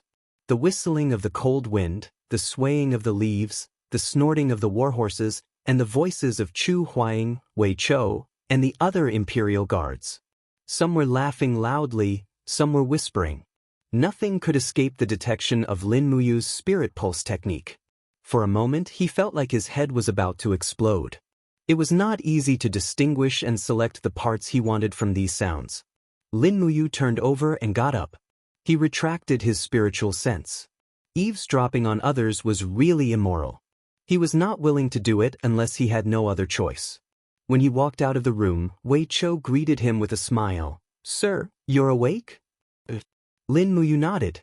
Unknowingly, Wei Chou had almost become his bodyguard. He looked up at the height of the sun. It was almost noon, and he started to feel hungry. Sir, Miss Jean from the Capital Business Company sent someone to invite you early in the morning. She said that you must rush to the Capital Business Company after noon to participate in the afternoon auction. Wei Chou said, the person who came to invite you hasn't left yet. She said that she must go with you. Okay, got it. After washing up, Lin Muyu mounted the horse. He carried the Liaoyuan sword in the sword bag on his back and the pear blossom spear wrapped in black cloth in his hand. He was not sure when he would be attacked, so he had to be fully armed at all times. There were two figures in his mind. One was Xing Yifan, and the other was Zhang Baihe. Both of them had the ability to kill him in seconds. Chu Huaying followed closely behind with a few imperial guards. They rode on the horse and ate something before following the people from the Capital Business Company to Lanyan City. In the afternoon, the temperature warmed up a little. After entering Lanyan City, even their moods seemed to have warmed up. Chu Huaijin looked at the crowd around them and walked side by side with Lin Muyu. He smiled and asked, You forged so many weapons. You must have earned a lot this time, right? Lin Muyu touched her nose. It's all right. Money is just a worldly possession. I don't value it that much. How do you plan on spending this money? Chu Huayin asked. Lin Muyu didn't know what to do with it. She pondered for a moment and said, I haven't thought of what to do with it either. Does Brother Chu have any good suggestions? Chu Huayin couldn't help but laugh. I don't know either. Big Brother has never had much money, so he doesn't know how to spend it. All right then. Not long after, they arrived at the Capital Business Company. From afar, they could see many luxurious carriages parked in the open space in front of the Capital Business Company. It was obvious that many high-ranking officials and nobles had come. Many of the carriages' curtains were embroidered with purple flowers in gold. That was an emblem that only officials of at least third rank and above were qualified to wear. This time, Lin Muyu brought the 10 royal guards into the back hall of the Imperial Chamber of Commerce. Jin Xiaotang personally received them and led them through a few corridors before entering a large room. There were a few mercenaries standing guard at the side. However, when these mercenaries saw Lin Muyu, Chu Huaying, and the others' armor and insignia, they were all surprised. It was obvious that this group of royal guards did not need anyone's protection. They had the strength to look down on the Imperial Chamber of Commerce. There was no doubt about this. Whoosh! Jin Xiaoting opened the 3 curtains at the back of the room. Outside was a square that was already crowded with people. She smiled and said, Here, this is our Capital Business Company's VIP room. From this room, you can overlook everything in the auction house. Brother you can stay here. Xiaotang will accompany you to watch the entire auction. Thank you, Miss Xiaotang. You're welcome. We're on the same side, aren't we? Jin Xiaotang covered her mouth and smiled. The cute expression of a young girl was intoxicating. However, Lin Muyu was from a business family, so she naturally knew that this was a means of communication. She didn't mind and nodded politely with a smile. Chu Huayin and the other dragon guards also approached the windowsill and looked down at everything in the auction house. Suddenly, he frowned and said, Isn't that young Master Ling Feng, the son of the State General Ling Nantian? He actually came to the auction house. This is really strange. I heard that young Master Ling Feng has been cultivating in his mansion for many years and never goes out, Jin Xiaoting giggled. This is enough to prove the value of this batch of weapons. Chu Huayi nodded. You is really not simple. Another dragon guard narrowed his eyes and said, Lord Chu, look, another group of people has arrived. At the entrance of the auction house, a group of armored guardian knights surrounded a person and walked in. The person in the middle was handsome and had an arrogant look in his eyes. It was obvious that he was not from an ordinary family. It's Yuan Lian. Chu Huayin smiled faintly. Yuan Lian? Lin Muyu was stunned. Who's he? He's the son of the third-rank State General Yuan Xie. I heard that he just entered the Heaven Realm not long ago. That's indeed not simple. The corner of Lin Muyu's mouth curled up. He did not care how strong these people were. He only cared about how much these people liked the weapons he had forged. In his eyes, whether it was Ling Feng or Yuan Lian, they were actually here to give him money. But then again, there were indeed hidden dragons and crouching tigers in the capital. Other than Feng Jixing, Qin Lei, and the others, there was also a heaven realm expert like Yuan Lian. Even Ling Feng's power pulse was at the heaven realm. He was not simple at all. The crowd was bustling and more people came. The auction in the afternoon was getting closer and closer. After the time it took for a joss stick to burn, Jin Xiaotang stood beside Lin Muyu. She gently waved her hand and drew a circle in the air. Immediately, the supervisor in the auction house nodded and went to give some instructions to his subordinates. Dang dang dang. The golden gong sounded, and everyone in the auction house became solemn. Soon, a beautiful girl walked up to the stage with a scroll in her hand. She smiled and said in a clear voice, "Ladies and gentlemen, first of all, welcome to the Chamber of Commerce in the capital. I'm one of the managers of the Chamber of Commerce, Pan Zyiridium. If Miss Jin Xiaoting doesn't mind, I'll be the executor of this auction." Lin Muyu squinted her eyes and looked at the audience. Pan Zyiridium was dressed in a beautiful purple dress. As for her looks, she was not bad, with a score of 8. She could not compare to Qin Yin and Tang Xiaoxi, who were peerless beauties with a score of 10. However, if she was placed in Tongtian Street, she would be the overlord of all beauties, and her name was quite nice. On the stage, Pan Zyiridium was already skillfully introducing the auction items in the afternoon.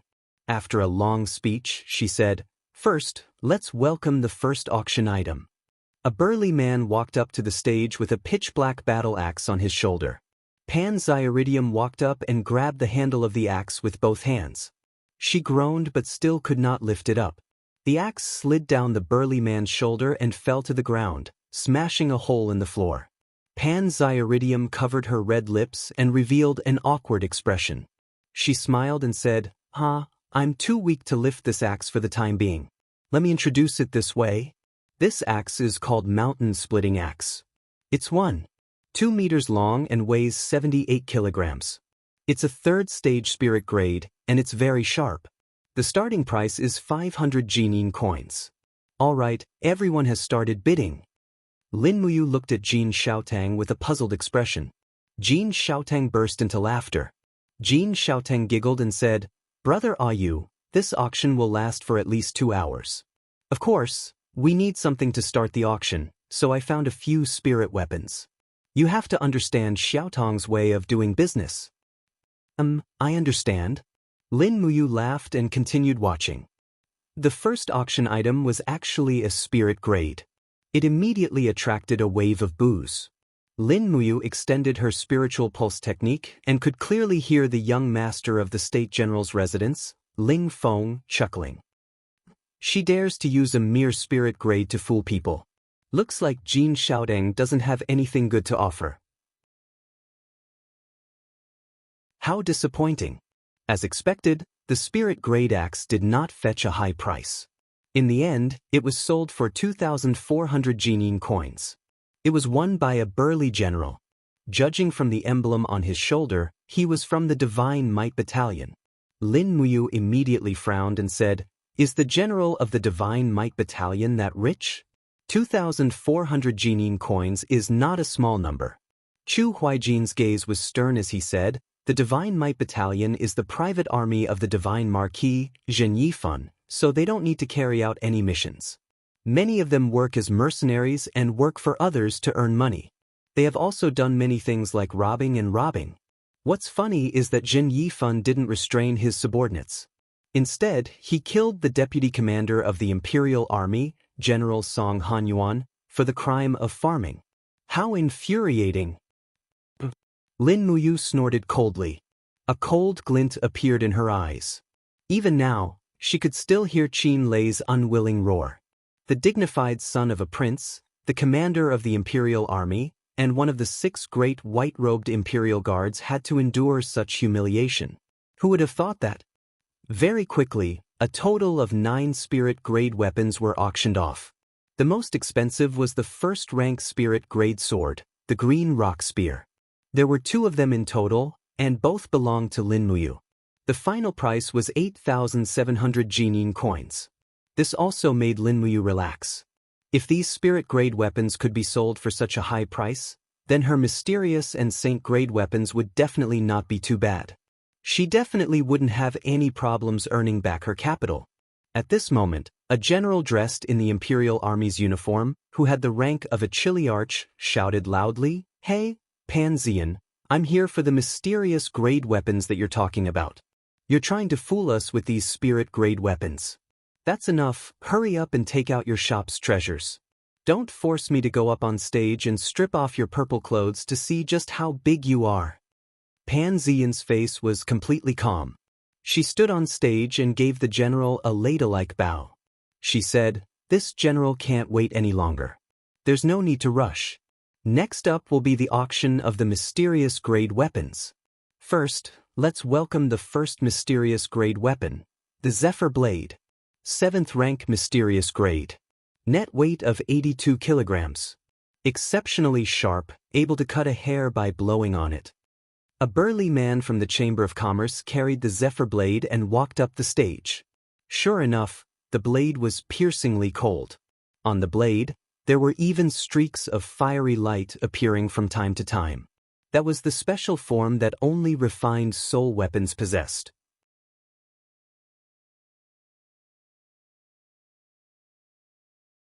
Chapter 140. Wind Zephyr Blade, Mysterious Grade Rank 7, Starting Price, 4,000 Jinin dollars. Panziaridium announced loudly. As soon as he finished speaking, someone below the stage shouted, 7,000 Jinin coins. Panziaridium's eyes scanned the crowd and she smiled. The son of the Minister of Justice has bid 7,000 Jinin dollars. Is there a higher bid? 8,000 Jinin dollars. Alright. General Liu of the Fire Sparrow Division has bid 8,000 Jinin dollars. Anyone else? 10,000 Jinin dollars. This is... Oh, please forgive me. Young Duke Shenfang of the Divine Marquis Constabulary has bid 10,000 Jinin dollars. Is there a higher bid? Even the young master of the Divine Marquis Constabulary was here, who in Lanyan City did not know the son of the Empire's god of war, Zhenfang. Moreover, Zhenfang was wearing a divine temple battle robe that was almost identical to Lin Muyu's and had a deacon badge. It was too eye-catching. Looks like the Divine Marquis Constabulary is also paying attention to this auction. Jean Xiaoteng covered her mouth and laughed. Lin Muyu glanced at her but did not blame her. After all, she was a businesswoman and was more concerned about profits than who she was doing business with. She did not care about the feud between Lin Muyu and the Divine Marquis Constabulary because it had nothing to do with her. After Zhenfang bid 10,000 Jinin dollars, there was no response for a long time. Panziaridium was about to close the bid when another voice rang out. 12,000 Jinin dollars. The bidder was Ling Feng. Panziaridium could not help but smile. All right, young Master Ling Feng of the State General's residence has bid 12,000 Jinin dollars. Young Duke Shenfang, do you want to increase the bid? Zhenfang crossed his arms and looked at Ling Feng from afar with an arrogant look in his eyes. He said, "Since the young master likes this fierce wind saber so much, then I, Zhenfang, will not take what others like. I will let you have this saber." Ling Feng cupped his fists and smiled. "Thank you, young Duke Shenfang." Lin Muyu could not help but chuckle to herself. It seemed like the National General's residence and the Divine Marquis residence were at loggerheads. Although Lanyan City looked prosperous, there were many forces and undercurrents. Looks like the Divine Marquis residence is not very rich. Zhenfang actually gave up so easily. A dragon guard laughed. Lin Muyu shook her head and said indifferently, "No, Zhenfang is just saving the money to wait for the weapon he wants." The dragon guards were stunned. In the end, the Zephyr Blade was priced at 12,000 Jinin coins, which was already out of Lin Muyu's expectations. The next weapon up for auction was the Fire-Devouring Sword. The final price was 13,500 Jinin coins. Sword-type weapons were indeed much more expensive than other weapons. At this point, Lin Muyu had already sold 4 of his weapons, earning him a total of 42,900 Jin coins.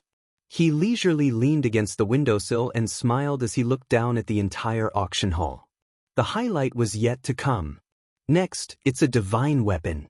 Pan Zairian smiled. Behind her, two brawny men walked over with a saber. Pan Zairian wiped the back of the saber with her palm, and a layer of frost appeared in the air. She stuck out her tongue and smiled. It's so cold.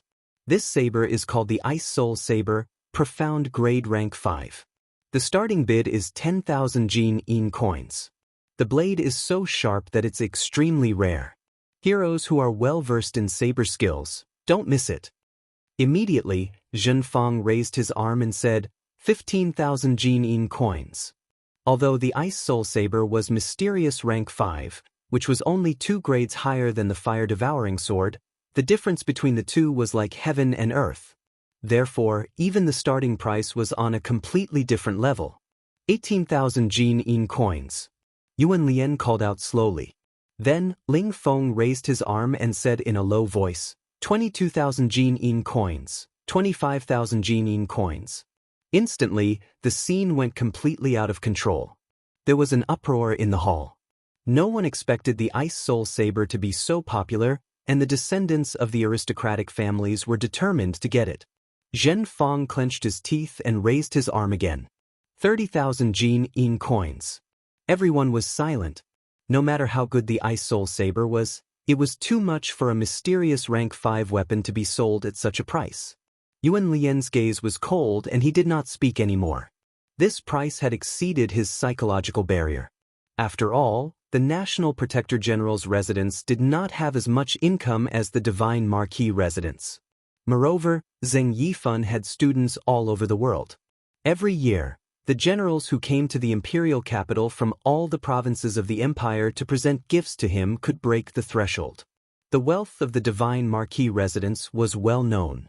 Even Ling Feng of the National Protector General's residence cupped his fists and smiled. Since the young duke is determined to get it, then, this Ice Soul Saber shall be yours. Zhenfang nodded and did not reply. He ordered his servant to carry a bag of diamond coins to the backstage for the transaction. Unknowingly, the auction had been going on for more than an hour. At this time, the finale had finally arrived. 2 burly men from the Chamber of Commerce carried a spear wrapped in a black cloth onto the stage. Pan Zian walked forward and slowly held the spear's shaft. Vital energy flowed between her fingers. Suddenly, she shouted and her vital energy shattered the cloth, revealing the true appearance of the Purgatory Lightning Spear. Bolts of lightning slid along the spear's shaft, crackling as if demonstrating. In the blink of an eye, they condensed into the image of a ferocious lightning tiger on the spear's shaft. It roared angrily at the crowd below the stage, displaying the demeanor of a king. Heavenly! Saint Beast Soul? Zhenfang was stunned. Ling Feng's mouth was also agape. Oh my god! The Imperial City Chamber of Commerce really got their hands on a saint-grade weapon. This, the trading house of Lanyan City, is going to change. Pan Zian's smile widened as he caressed the spear's shaft. The soul of the Purgatory Lightning Spear is a lightning spirit beast from the 8700s. It's a 7th level saint grade and can already condense a saint beast soul. This is the most powerful weapon our auction house has ever auctioned, so I don't need to elaborate on its value and significance. The starting bid is 30,000 Jin coins. If you like the spear technique, don't miss it. 50,000 Jin coins. Before Pan Zian's voice could fade, Zhenfang had already raised his arm. It seemed like he was really determined to get this Purgatory Lightning Spear. 70,000 Jin coins. Ling Feng of the State Guarding General's residence smiled lazily and raised the bid by 20,000 Jin coins. It was as if 20,000 Jin coins were just a number to him and meant nothing. Zhenfang was startled. He gritted his teeth and raised his arm again. 80,000 Jin coins. Ling Feng looked at Zhenfang from afar and smiled. 100,000 Jin coins. The bidding between the two left the National Protector General's residence's young master, Yuan Lian, speechless. Zhenfang gritted his teeth and looked at Ling Feng from afar. It seems like the National Protector General's residence made a fortune by excavating minerals in the Qinling Mountains. This rumor is true.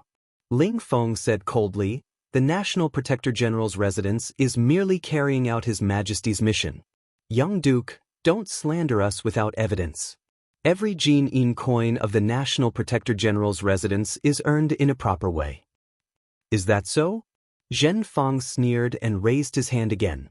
120,000 Jin coins. 150000 Jin coins. Ling Feng continued to raise the bid. It seemed like he wouldn't stop until one of them died. Zhen Fang's face instantly turned pale. He wanted to raise the bid, but he didn't have enough Jin coins with him. He had spent too much on the Ice Soul Saber. Otherwise, he would be able to compete with Ling Feng. With a wave of his arm, Zhen Fang gave up. On the stage, Pan Ziyan smiled and said, "Congratulations to the young master of the National Protector General's residence for winning this Purgatory Lightning Spear. Please go backstage to complete the transaction, young Master Ling Feng." "Many thanks." Ling Feng cupped his fists. She turned to Lin Muyu and said, "Congratulations, big brother you. I thought the Purgatory Lightning Spear could only be sold for 100,000 Jin coins at most. I didn't expect it to be sold for 150,000 Jin coins. How scary!" Lin Muyu was overjoyed. Just the Purgatory Lightning Spear alone was enough for her to recoup her losses. Everything else was free. On top of that, she had used the raw materials to forge a demon-devouring bow for Wei Chou. It seemed that in this world, her treasure cauldron and refining techniques were indeed secret arts that could earn money too easily. She had to make good use of them. Even if she couldn't become the strongest person in this world, she had to become the richest person. On the stage, Pan Ziyan was still carrying out the original auction process. She smiled sweetly and said, "Next is the auction of the medicine. Oh, sorry for the long wait. This time, we will auction a total of 40 bottles of Dream of the Extreme. I believe that all of you know the origin of Dream of the Extreme. This is a medicine that can stimulate a person's potential to the greatest extent. It is priceless and was originally extinct on the continent. However, this auction house obtained the refinement of this Dream of the Extreme through a secret channel. Alright, without further ado, the starting price of Dream of the Extreme is 5,000 Jin coins per bottle. Let's begin. 8,000 Jin coins per bottle, I want all of them."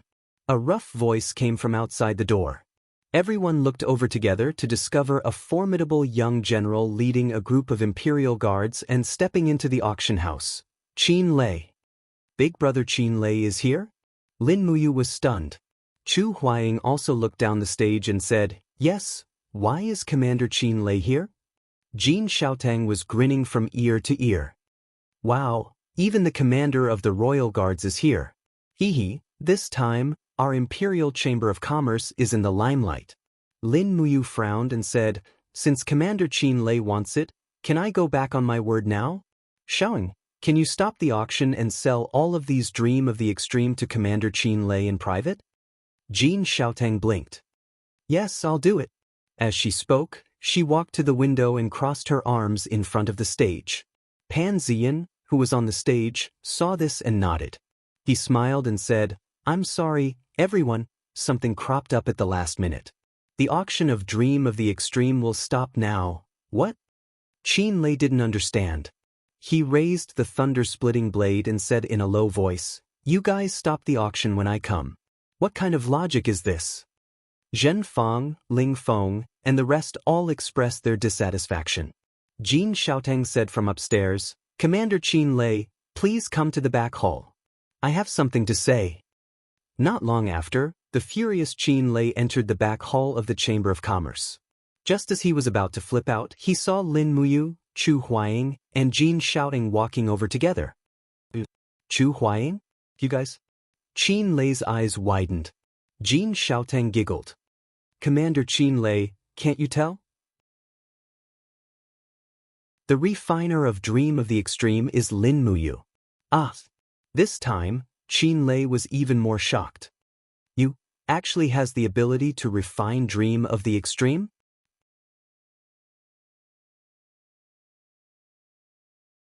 Chapter 141. Commander Qin Lei is really muddle-headed this time. Chu Huaying laughed at the side. If he wasn't well-versed in the art of alchemy, how could he have cured Her Highness Yin's dragon snake poison in the dragon-seeking forest? Moreover, it's a dragon snake that's about to turn into a dragon. One can imagine how strong its poison is. Qin Lei slapped his forehead and said with a smile, "So that's how it is. I indeed didn't think of all this. Right, Ayu, since you're able to refine the peak of reverie dream, then Big Brother Qin Lei boldly wants to make a request of you. How about it?" "Go ahead, Big Brother." Lin Muyu smiled in response. "It's like this." Qin Lei walked forward and placed the thunder split blade on the table. "You know the strength of the Imperial Guards. Although they're the strongest military force in Lanyan City, you've also seen the strength of the sanctuary masters like Zhen Yifan and the Pale Crane. The Imperial Guards aren't strong enough. As the commander of the Imperial Guards, I want to give each of them a bottle of Dream of the Extreme. This means that you have to give me a total of 206 bottles of Dream of the Extreme. How about it? Can you do it?" The raw material for Dream of the Extreme is the Empire's forbidden medicine, the seven-colored lotus. Lin Muyu frowned and looked at Jin Xiaotang. "I wonder how many seven-colored lotus the Empire's trading house has left." Jin Xiaotang pursed her red lips and said, "The seven-colored lotus is a forbidden medicine, so there is a limit to the amount of seven-colored lotus in the trading firm. Previously, I gave almost all of my stock to Brother Ayu. If I were to buy more, it would be hard for me to absolve myself from the blame if the Imperial Guards or the Divine Might Battalion found out. Xiaotang is just a merchant. I don't want to be interrogated by the Fire Sparrow Division." Qin Lei laughed. "That's easy. As the commander of the Imperial Guards, I can't do much else, but I can write a document for you and stamp it with the Imperial Guard's military order. No matter how many seven-colored lotus you buy, no one will make things difficult for you." "Really? That's great." Jin Xiaotang cheered excitedly. Qin Lei quickly wrote the document and stamped it with a golden seal. Then he said, "Oh right, can you give me 40 bottles of Dream of the Extreme first? 8,000 Jin Yin coins per bottle, no bargaining." Lin Muyu hurriedly said, "No need. Since it's Big Brother Qin Lei who wants it, then there's no need for it to be so expensive. Besides, I don't know what to do with so much money right now." Qin Lei shook his head. What you've said is wrong. The money for dreaming of returning to Zenith Peak. Moreover, I've directly applied to His Majesty for the Ministry of Revenue to allocate this money. Every year, the Ministry of Revenue collects so much tax money, and it should be used in this place. I, Qin Lei, don't use it. I'm afraid that those high officials and nobles will also use this money to take in concubines and purchase treasures. Therefore, you don't have to be polite. Since that's the case, I'll gladly accept." "Yes, that's right." Qin Lei waved his hand, and a few royal guards behind him carried heavy bags over. When they opened them, they saw that they were all brand new diamond coins. 40 bottles of Dream of the Zenith, each bottle was 8,000, and a total of 320,000 Jin Yin coins, which was also 320 diamond coins. They were very heavy, and with a clang sound, they landed on the table. This sound made Lin Muyu and Jin Xiaotang's hearts burst with joy. The manager of the back hall did some calculations and said, the items that Lady Lin Muyu consigned for sale were sold for a total of 542,900 Jin Yin coins. After deducting 10% of the processing fee, we can earn a total of 488,610 Jin Yin coins. According to Miss Xiaotang's suggestion, give us a round figure of 490,000 Jin Yin coins. After deducting the 90,000 Jin Yin coins that you owe me, we'll immediately go and count out 400 diamond coins to give to Lady Lin Muyu. 400,000. Lin Muyu was overjoyed when she heard this. When the heavy bag of 400 diamond coins was placed in front of her eyes, she felt as if she was about to ascend to heaven. At the side, Wei Chou cupped his fists and said with a smile, "Congratulations on making a fortune, lady." Lin Muyu chuckled and took out 10 diamond coins from the money bag and directly handed them to Wei Chou, saying, "Take these 10,000 Jin coins as the expenses for rebuilding the camp." This lady. Wei Chou received the money with a face full of joy. The living conditions of the Eagle Guards were already difficult to begin with.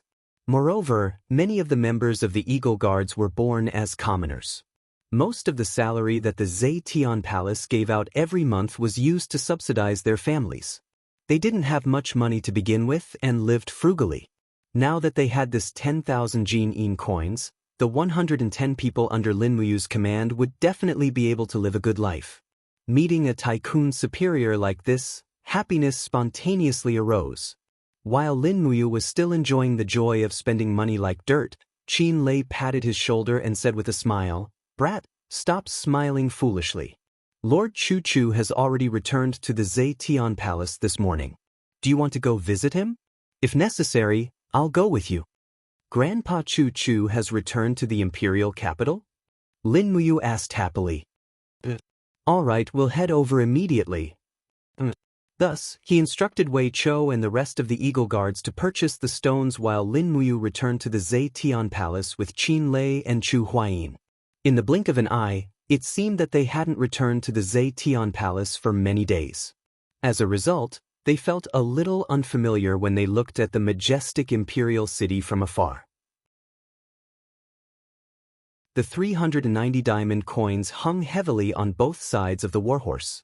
Lin Muyu felt extremely happy when he saw this money.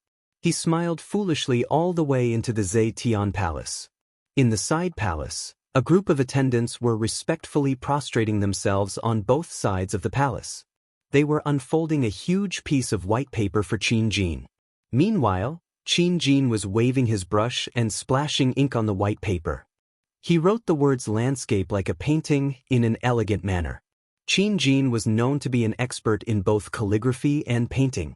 Although Lin Muyu didn't know much about calligraphy, he could tell that Qin Jin's handwriting was very powerful. Chu Chu stood at the side and said with a smile, "Your Majesty's handwriting is getting more and more sincere." Qin Jin smiled. "Lord Chu Chu also knows calligraphy. Then why are you saying all these?" "I'm just praising your Majesty." Qin Jin was speechless. At this moment, one of the attendants said, "Your Majesty, Commander Qin Lei has brought Lord Lin Muyu to look for Lord Chu Chu. They're just outside the door." Chu Chu stroked his white beard and said with a smile, "Does your Majesty want to follow this old man to see that brat Lin Muyu?" Qin Jin frowned and said, "There's no need. Lord Chu Chu can do as he pleases." Understood. It seemed like Qin Jin was still brooding over Lin Muyu's disobedience. Chu Chu had no choice but to leave. Outside the side palace, Lin Muyu caressed her money pouch. She was still immersed in the happiness of suddenly becoming a nouveau riche. Chu Chu coughed. Only then did Lin Muyu wake up from her beautiful dream. She turned around and said with a smile, "Grandpa Chu Chu, you're back?" Chu Chu nodded. "Stinking brat, you were actually able to come back alive after being exiled from the Tongtian Tower. You're really tough." "Ha! That's right, what's in your pouch? You're touching it so lustfully. Could it be that there's a beauty inside?" Chu Chu raised his eyebrows and asked with a smile. No." Lin Muyu opened a corner of the money pouch and said with a smile, "Grandpa Chu Chu, come and take a look for yourself." Chu Chu glanced at it and a look of shock flashed across his eyes. "You robbed the treasury of the Ministry of Revenue? How is that possible?" Lin Muyu said angrily, "Am I only this kind of person in your heart? I earned this money with my own hands and sweat." Chu Chu couldn't help but smile. "You're carrying this heavy pouch around, aren't you afraid that your money will be exposed?" "Fine, I found a treasure when I was training in the dragon-seeking forest. I'll give it to you." What treasure?" Lin Muyu was extremely excited. Chu Chu took out a black pouch and said with a smile, "It's this." The pouch was not much bigger than a palm. Lin Muyu was instantly speechless. "This small pouch is used to store fruits, right?" Chu Chu said, "This is the legendary Cosmos pouch. There's a universe inside. It's invulnerable to weapons, water, and fire. It's a type of space pouch. It can store things that only belong to you in a different space. Is that so? Lin Muyu took the pouch, opened the mouth of the Cosmos pouch, and put her hand inside. Sure enough, she could put her arm inside. It was very magical. Moreover, the inside of the Cosmos pouch was very cold. It was indeed a good thing to store things in a different space. Moreover, the Cosmos pouch was not very heavy, and it was convenient to carry around. That's great. He was ecstatic. He immediately grabbed handfuls of diamond coins and threw them into the pouch. Then he tried to take them out. There were no obstacles, but the storage space was limited. The total storage space was only about the size of a storage room. However, it was enough. After putting all 390 heavy diamond coins into the Cosmos pouch, he tied the pouch around his waist and happily cupped his fists. Thank you, Grandpa Choo Choo. I like this Cosmos pouch. It's good that you like it. Then take out some money. Choo Choo extended his hand. What are you doing? I'm giving you a Cosmos pouch. Shouldn't you give Grandpa some money to buy some wine? Choo Choo blew his beard and glared at her. This Cosmos pouch is a rare treasure. It can be sold for at least a few 100,000 Jin coins at an auction. Your Grandpa Choo Choo has always been incorruptible. His monthly salary is only so little. You should show your filial piety. Lin Muyu reluctantly grabbed a handful of diamond coins. There were 10 of them in total. She gave them all to Choo Choo and said, Grandpa, you should be frugal. Choo Choo quickly stuffed the diamond coins into his pocket. He smiled and nodded. Yes, I know. Qin Lei, Feng Jixing, Chu Huaying and the rest did not know whether to laugh or cry. Lin Muyu was relieved to see that Choo Choo had returned. The Divine Might Battalion had become more and more aggressive recently. Coupled with Zhen Yifan's extraordinary strength, the balance of power had tilted towards the Divine Marquis Constabulary. However, things were different now that Choo Choo had returned. The fire cauldron Choo Choo was in the capital. Even Zhen Yifan had to be wary of him. The strength of both parties had reached a subtle equilibrium. Qin Lei walked forward and asked in a low voice, Sir Choo Choo, how is the investigation of the House of Chivalry going? Choo Choo shook his head. The House of Chivalry in Lingnan is lying dormant. There are no big movements for the time being. Only the House of Chivalry near the capital, Lanyan City, seems to be ready to make a move. My appearance and strength are too easy to be discovered. Therefore I did not gain much. The only thing I gained is, I have an ominous feeling. Of course it's ominous. Feng Jixing gripped his wind cutter tightly. Princess She was ambushed in the dragon-seeking forest. Princess Yin was also ambushed by the House of Chivalry in the dragon-seeking forest. There must be a conspiracy behind this. And this conspiracy is against the entire Qin Empire. Choo Choo took a deep breath. Yes, but we have no clues now.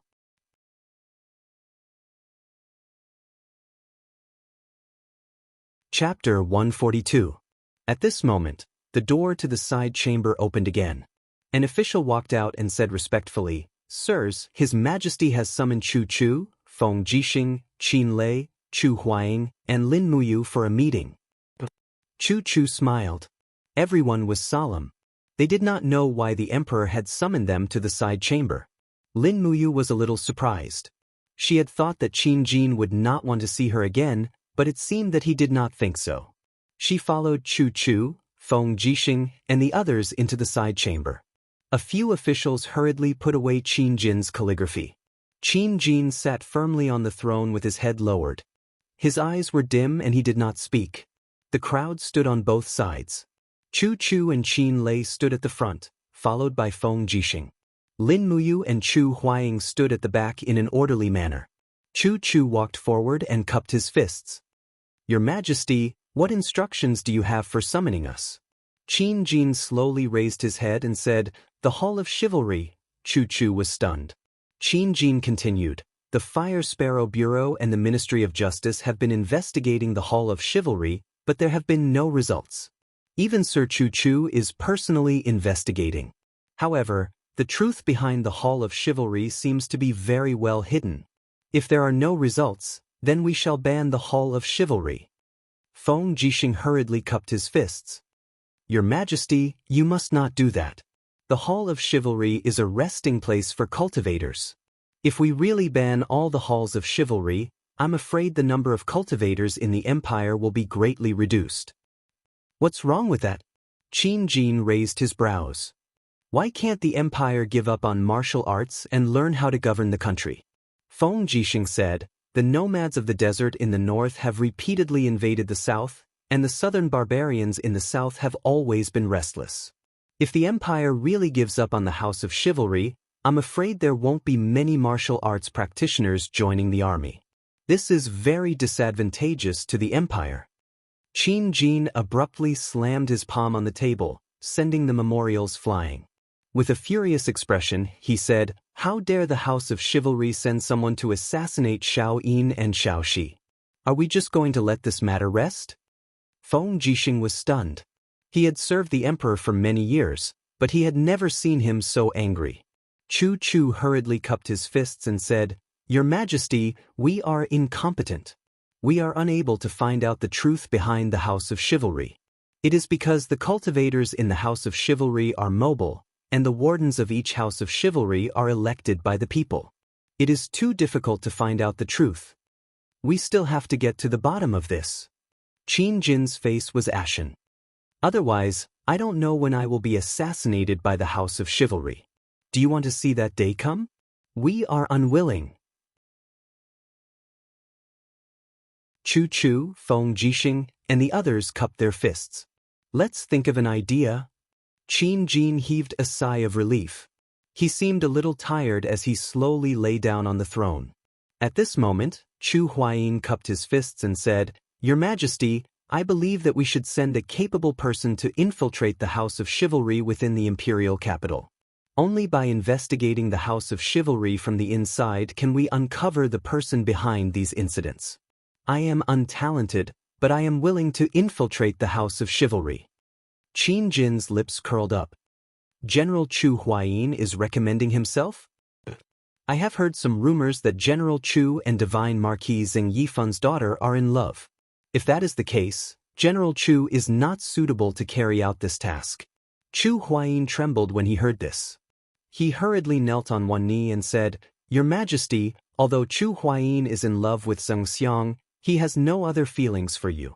Heaven and earth can bear witness to this. I know. Qin Jin raised his hand and said, You may rise. I know your feelings, which is why I called you in.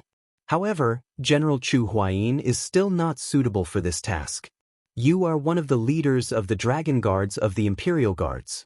You are responsible for protecting me and Her Highness. You should not leave your post without permission. Leave this matter to the experts of the Fire Sparrow Bureau or the Ministry of Justice. Chu Huayin's expression was unusually ugly. Lin Muyu could see it. He also knew the implications of this matter. Once he lost the Emperor's trust, Chu Huayin would soon be kicked out of the Imperial Guards. Your Majesty. Lin Muyu stepped forward and cupped his fists respectfully. I am one of the leaders of the Eagle Guards. Moreover, the Eagle Guards are responsible for spying on the military. Chu Huayin is my sworn brother. I am willing to carry out this task on his behalf. Qin Jin looked at her from afar. He suddenly smiled and said, There are many hidden talents in the House of Chivalry. Once your identity is exposed, you will definitely be killed. Lin Muyu, are you really willing to carry out this task? That's good. I will leave this matter to you. Qin Lei, you will be in charge. Qin Lei cupped his fists. Yes, Your Majesty. I am tired. You can all leave. Everyone obediently left. After exiting the side hall, Chu Chu immediately frowned and said, You are really a newborn calf who is not afraid of tigers. You don't know what kind of place the House of Chivalry is. If you go there rashly, you might really lose your life. Lin Muyu smiled. It doesn't matter. I will act according to the circumstances. Yes. Chu Chu continued. Once you enter the House of Chivalry, you must change your surname to E. Moreover, your green gourd martial soul is too conspicuous. Try not to reveal it. After all, you are the only one who was able to come out of the Tower of Tong Tian alive. Everyone in the capital knows that there is a Lin Muyu in the Imperial Guards who is proficient in the Imperial Sword Technique and possesses the 10th grade Green Gourd Martial Soul. You cannot use the Green Gourd or the Imperial Sword Technique. Do you understand? Understood, Chu. Chu stopped in his tracks and said, "By the way, have you figured out how to enter the House of Chivalry? You have to know that the House of Chivalry is not an ordinary place. They are like a mercenary group entrenched among the people. With your strength, you will be easily discovered if you enter the House of Chivalry. At least, you should have a referral." Referral? Lin Muyu was stunned. Among us, who is familiar with the House of Chivalry? Feng Jixing could not help but laugh. We are all Imperial Guards. We are people who are loyal to the Qin family. The House of Chivalry is an organization among the people. Do you think we are familiar with each other? Chu Huaying frowned and said, "I know someone who might be able to help you sneak into the House of Chivalry." "Oh, who is it?" "Someone you are very familiar with." "Jin Xiaotang." Chu Huaying smiled slightly. Jin Xiaotang is one of the people in charge of the capital's Chamber of Commerce. A woman who is able to shoulder such a large business empire must be someone who works in both the underworld and in the underworld. I heard that many of Jin Xiaotang's goods are bought from the House of Chivalry and wandering mercenaries. All right, I understand. Lin Muyu cupped her fists and left her horse and armor behind. She then changed into plain clothes and bid farewell to Chu, Feng Jixing, and the others. She then went to the Chamber of Commerce alone. This trip concerned the safety of Qin Yin, Tang Xiaoxi, Chu Huaying, and the others. She had to complete this mission. Moreover, Lin Muyu could vaguely feel that there was a huge conspiracy behind the House of Chivalry. It might even affect the survival of the entire empire. Within the Chamber of Commerce, Jin Xiaotang was calculating the day's income and expenditure. She closed the account book and smiled at Third Fatty Jin. "Dad, the Chamber of Commerce's total income has exceeded $1 million Jin dollars today. This is great. Let's see how the other chambers of commerce can compete with us for the title of the #1 Chamber of Commerce in the capital." Third Fatty Jin took a puff of his cigarette and looked up at his daughter. "Speaking of which, it's all thanks to Lin Muyu. Who knows how many secrets this brat is hiding?" "That's right." Jin Xiaotang blinked and smiled. "Anyway, Big Brother Yu's forging and alchemy can be sold in our Chamber of Commerce. There's no need for us to ask him what he doesn't want to tell us." At this moment, a manager quickly walked in. "Miss Xiaoying, Lin Muyu wishes to see you." "He's here to see you?" Third Fatty Jin was stunned. "Is there another business?" Jin Xiaotang squinted her eyes. "No, there must be something else. I'll go over. Dad, continue drinking your tea." "All right." In the side hall at the back, Lin Muyu was already there when Jin Xiaotang arrived. She immediately smiled. "Big Brother Yu, what business do you have with me this time?" Lin Muyu looked around. "I want to speak to you in private." Jin Xiaotang was extremely smart. She immediately dismissed her servants and smiled. "Can you speak now?" Lin Muyu pondered for a moment.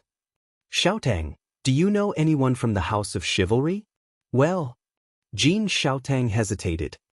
"Why does Big Brother you want to ask?" "I just want to ask. I need someone to introduce me to the House of Chivalry so that I can carry out a very important mission." It seemed like there was no need to hide anything from Jin Xiaotang. Jin Xiaotang giggled. "Thank you, Big Brother Yu, for trusting me so much. Since that's the case, I'll help you. Our Imperial Chamber of Commerce has always done business with the House of Chivalry's Shaolin branch near the dragon-seeking forest, so Xiaotang has some influence there. How should I write a letter of introduction for you? How should I introduce you? Lin Muyu from the Holy Sanctum or Lin Muyu from the Royal Guards? I don't want either. I want a new identity." "Oh." Jin Xiaotang squinted her eyes and smiled. "Then I'll make up a new identity for you. How about a wandering mercenary?" "Sure. What should I call it?" "Let's call it Linyan," Lin Muyu said after some thought. This name belonged to her big brother. It was not a bad idea to use it here to show her memory of her big brother. Jean Xiaotang immediately took out a pen and paper to write the letter of introduction. After a few minutes, she dried the ink and smiled. It's done. The Shaolin branch is the largest house of chivalry in Lanyan City. It's said that there are more than 500 rangers living in the house all year round. Big brother you must be careful when you go there. It's a place full of crouching tigers and hidden dragons. Yes, I know.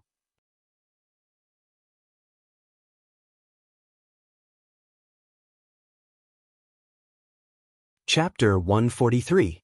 Papa. A gray messenger bird flapped its wings and flew out of the window, while third fatty Jean slowly pressed the paper under the scroll on the table.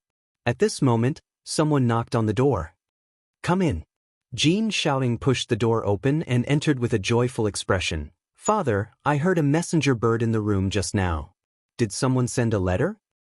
A third fatty Jean fanned the temperature of the tea in his hand and smiled. No, it's just a greeting letter from a friend. Shouting, why is Lin Muyu looking for you?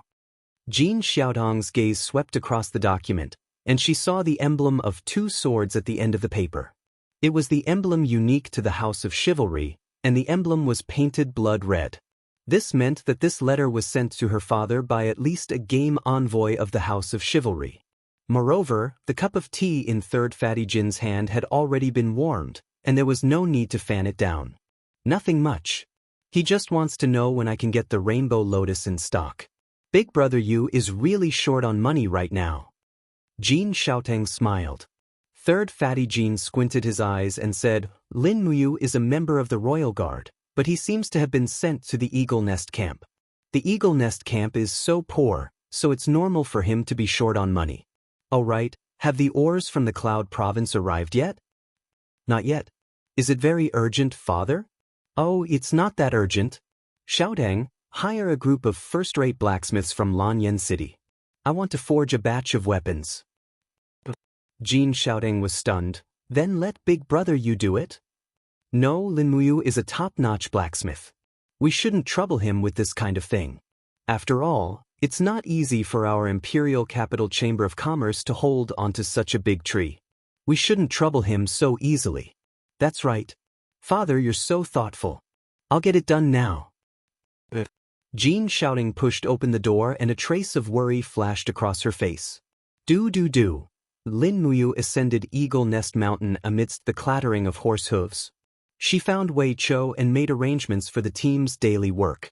She told them that they had to be orderly and not let anyone know that they were not in Eagle Nest Camp. Then she went down the mountain from the back. At this moment, Lin Muyu had already changed into a dark green warrior's outfit. She wore a tattered mercenary badge on her chest. Her burning prairie sword was wrapped in black cloth and carried on her back. Even the horse she was riding on was just bought from the market. The war horses of the Royal Army and the Holy Cathedral were carefully selected. Furthermore, there were emblems on their buttocks and hooves.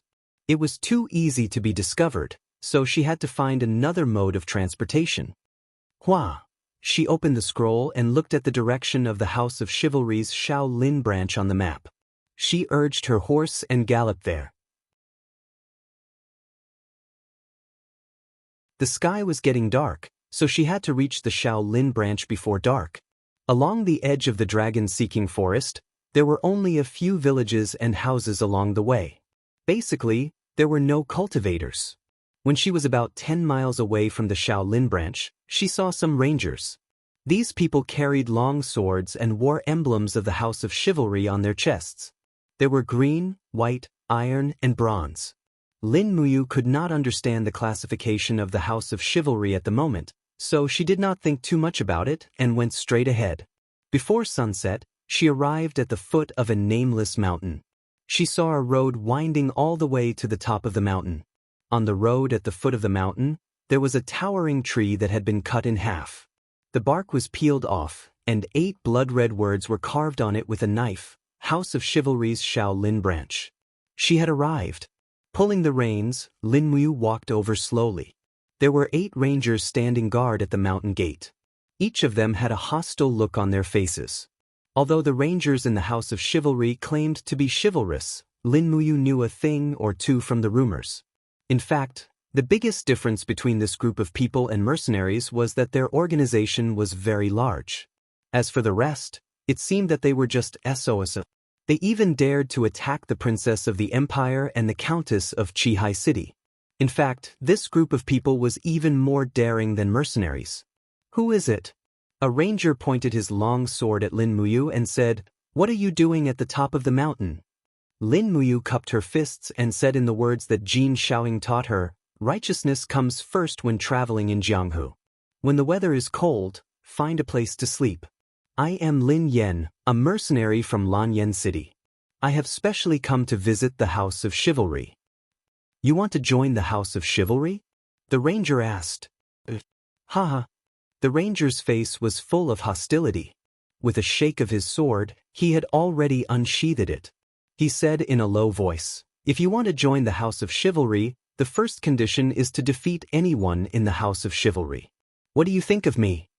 In fact, this ranger was at most at the first heaven of the human realm. He was not even at level 10. He was only guarding the mountain gate with his bravery. How could Lin Muyu take this kind of person seriously? She opened her palm, and a vigorous force gushed out. She lightly waved her palm in the air. Bang! The ranger was blasted back again and again. The blood in his body was tumbling, but he did not even see how his opponent attacked. Although he wanted to use his genuine chi to fight again, he seemed to have no strength left. With a red face, he said, You win. Let's go up the mountain." Lin Muyu raised her hand and saluted. She smiled and grabbed the reins, urging the horse to go up the mountain. The other 7 rangers did not even look at him. It seemed that the matter of someone going up the mountain had nothing to do with them. The warhorse snorted as it walked up the mountain step by step. Lin Muyu couldn't help but look around. Along the way, there were many houses with white walls and black tiles. They were all prepared for the rangers. With so many houses, one could imagine how many rangers there were in this place. Faint roars of battle could be heard coming from the dense forest. It was obvious that there were people training or cultivating. Along the road, there was a group of buildings near the top of the mountain. They had arrived at the headquarters of the Shaolin branch. Outside the headquarters, many rangers were cultivating. Some were chopping wooden dummies, and some were practicing riding and archery. However, when Lin Muyu slowly walked over, these people almost stopped cultivating. They all looked at Lin Muyu as if they were looking at a monkey in the zoo. "Look at that kid. He actually stepped into the House of Chivalry wearing a mercenary medal. He is courting death. Damn idiot. Don't you know that the House of Chivalry has a grudge against mercenaries? Get off the horse and die. Brat, if you dare to look at me like that again, believe it or not, I will chop off your descendants." Lin Muyu frowned. The rudeness of the rangers seemed to be better than that of the wandering mercenaries. Even people like Hawkeye were not so vulgar. This group of people all wore the badges of the House of Chivalry on their chests. Some were bronze, some were silver, some were gold, and some were white. Presumably, the ranking system was similar to that of the Holy Temple. However, Lin Muyu extended his spiritual pulse technique and scanned the people wearing the gold badges. He found that their strength was only at the level of 40 to 50 war venerable. They were far inferior to the royal guards and the Holy Temple's gold star level. It was no wonder that the House of Chivalry could not compete with the imperial capital. Thinking of this, he could not help but laugh. If they wanted to kill Qin Yin with just these people, it was simply a fool's dream. However, Lin Muyu's laughter was like the most powerful mockery in the world. The group of rangers immediately became irritable. One of the warriors wearing the gold badge walked forward with his axe. His face was full of anger. He shouted, "Brat, what are you laughing at? Do you know how ugly your smile is? You are not allowed to laugh or I will chop your head off." This person looked fierce, but his face was particularly ugly. There were scars all over it. It was said that ugly people would think that beautiful people were especially ugly. This was a kind of aesthetic distortion. This person said that to Lin Muyu, but Lin Muyu was not angry at all. "I'm here to pay my respects." Lin Muyu reached into his arms and took out Jin Xiaotong's letter of introduction. He dismounted and held the letter of introduction with both hands. He said very respectfully, "Sir, this is my letter of introduction. Please help me to pass on my message." Lin Muyu was born into an illustrious family. He was the young master of the Long Xian group. He had received an excellent education since he was young. His greatest strength was probably that he did not care about the poor or the poor. He was humble and respectful to everyone. The man with the battle axe grinned. Seeing that the kid was so respectful, he was embarrassed to explode. He grabbed the letter of introduction with one hand and said, "Don't call me sir. I am not one of those high-ranking officials in Lanyan City. My name is Long Yen. You can call me Lord Long Yen." Lin Muyu was speechless. Long Yen turned around and left with the letter of introduction. It didn't take long for him to return. He said, "You are Lin Yen, right? Come, follow me. The great travel envoy wants to see you." "Okay." Lin Muyu tied his horse to a wooden stake and walked up the steps, following Long Yen into the headquarters. There were quite a few guards on both sides of the main altar's entrance, and all of them were clad in excellent armor.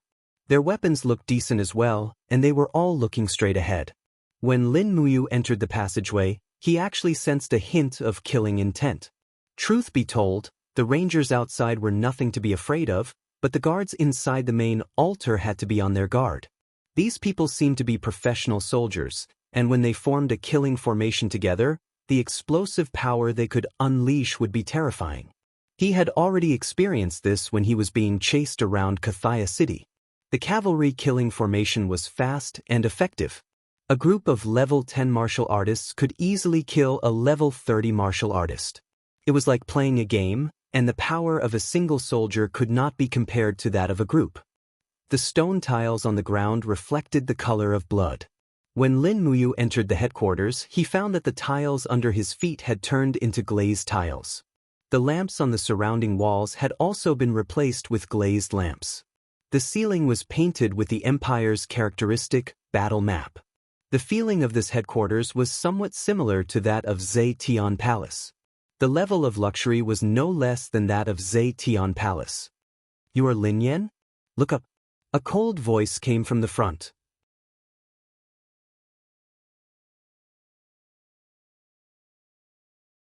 Chapter 144. A crimson gold-plated carpet was laid all the way to the steps, and then to the seats. There were 3 seats in the main altar hall. The throne in the center was inlaid with gold, while the other 2 seats were inlaid with silver. Needless to say, the middle-aged martial artist in his 40s sitting in the middle was the legendary Grand Chess user, who was also the supreme leader of the House of Chivalry in the North Ridge province. The leader had a square face, and the contours of his face looked like they were carved by a knife. He looked determined and experienced. He must have experienced a lot to be able to sit in the position of the leader. "I am Lin Yen. Greetings, Grand Chess user." Lin Muyu stood still and gave a fist salute. The Grand Chess user laughed. Well said, well said. "Brother Lin Yen, since you plan to join the House of Chivalry, why don't you take off the mercenary badge on your chest?" "I can only take off the mercenary badge the moment I get the knight-errant badge." "Huh, interesting." The Grand Chess user smiled.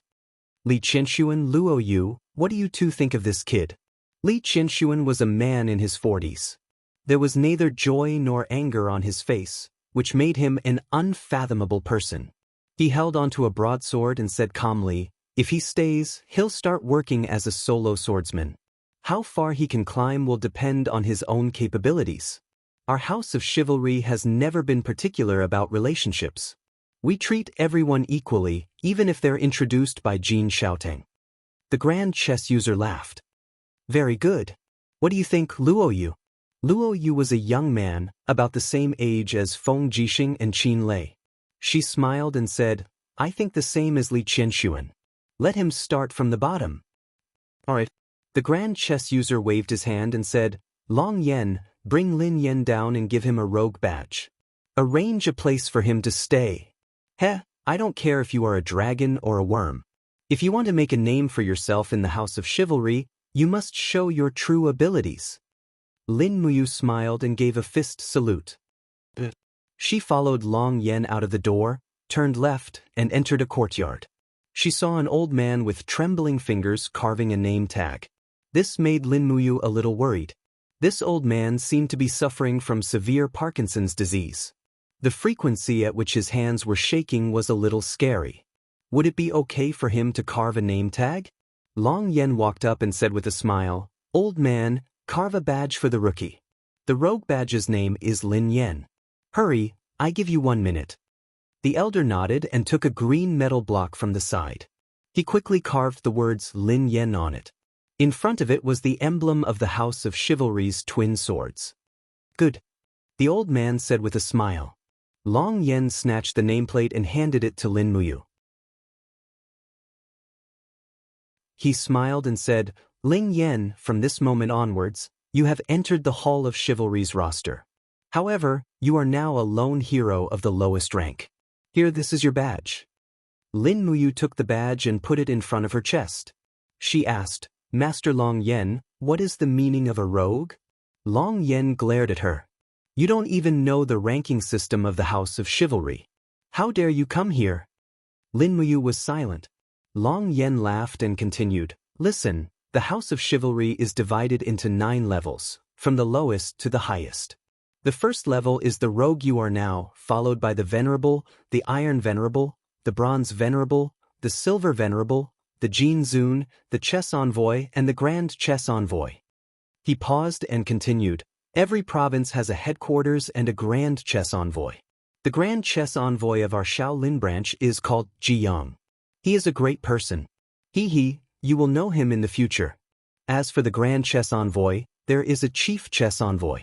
But ordinary people can't get close to him.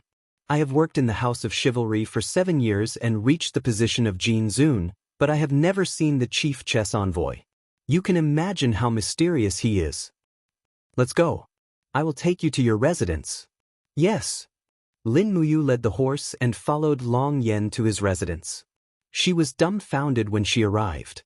It was too shabby. It was a temporary straw shed and there was nothing else. Looking at Lin Muyu's expression, Long Yen could not help but laugh. This is the treatment of a rogue.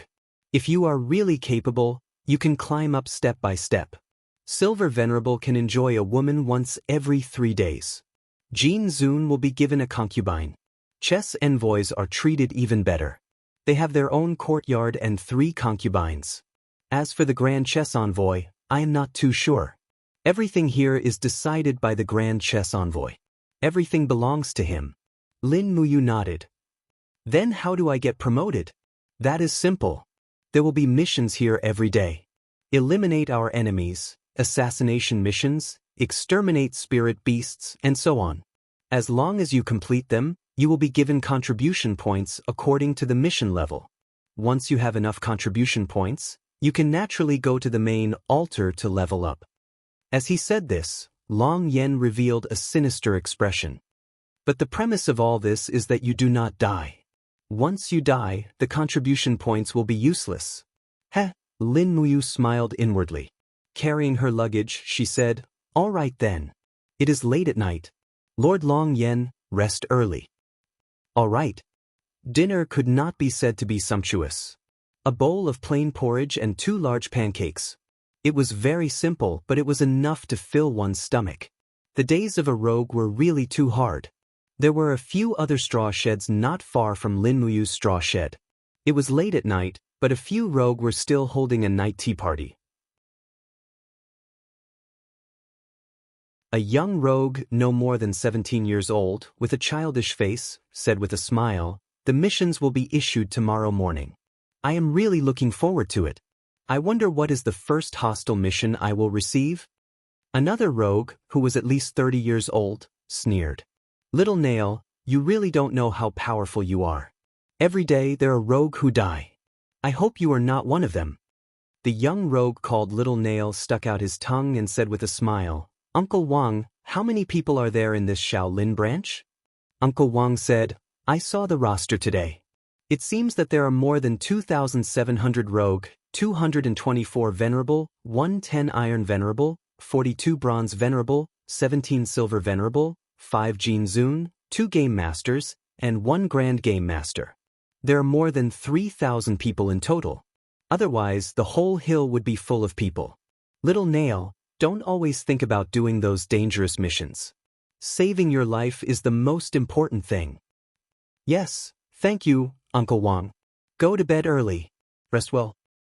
But Lin Muyu, on the other hand, could not fall asleep. It was winter now, and the night wind whistled past, cutting his face like a knife. The straw hut did not have 4 walls, and he had rarely experienced such harsh conditions. However, he could only endure it.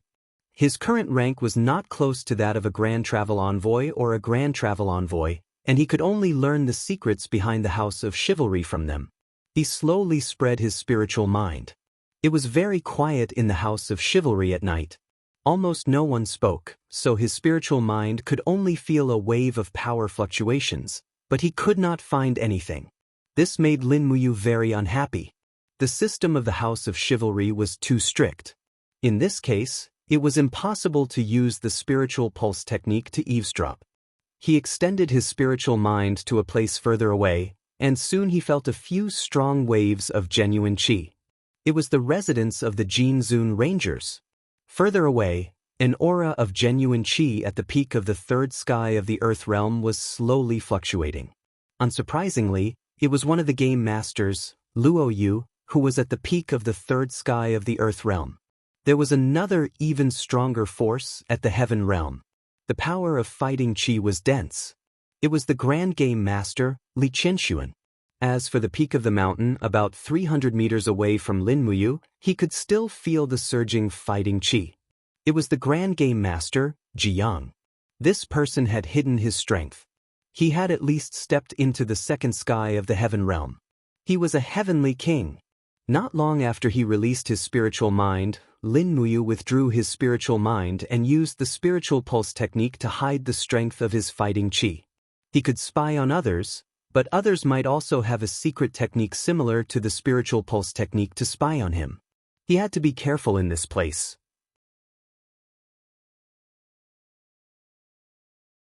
He didn't know how long he had slept. Suddenly, the crowing of a rooster disturbed his dream. When he opened his eyes, Dongfang Shuyang was already on his face. It was early in the morning. There was no morning exercise in the House of Chivalry. Everyone practiced on their own and didn't interfere with each other. After washing up, it was another nutritious breakfast. At this time, the game master, Luo Yu, came to the square with a scroll. He raised his genuine qi and said loudly, "Everyone listen up. Today's mission is the same as before. Kill the spirit beasts and bring back the spirit stones. Your contribution will be increased according to the age of the spirit stones. In addition, there is a group of wandering mercenaries occupying the Moat Fish Mountain in the east. After you kill the mercenaries and bring back their heads, your contribution will be increased according to the mercenaries' level. That's it. You can go now." The mission is really easy. Lin Muyu grinned. Long Yen held his battle axe and shouted in a low voice, "Those who want to attack the Moat Fish Mountain, come with me. Bring your bows and arrows." Suddenly, at least 1,000 people followed Long Yen to attack the Moat Fish Mountain. The House of Chivalry had never been on good terms with the major mercenary corps. Killing mercenaries to improve one's status in the House of Chivalry seemed to be a bit disdainful. Lin Muyu didn't plan to kill. After all, his hands were stained with enough blood. He only killed those who deserved to be killed. As for the mercenaries, in fact, many people became mercenaries just to survive. They didn't do anything evil. Carrying the burning prairie sword, he led the horse and set off to the dragon forest to try his luck. He wanted to see what kind of spirit beasts he could meet today. Maybe it would be faster and more effective to use the spirit stones of the spirit beasts to improve his status in the House of Chivalry. He went down the mountain and went straight to the southeast.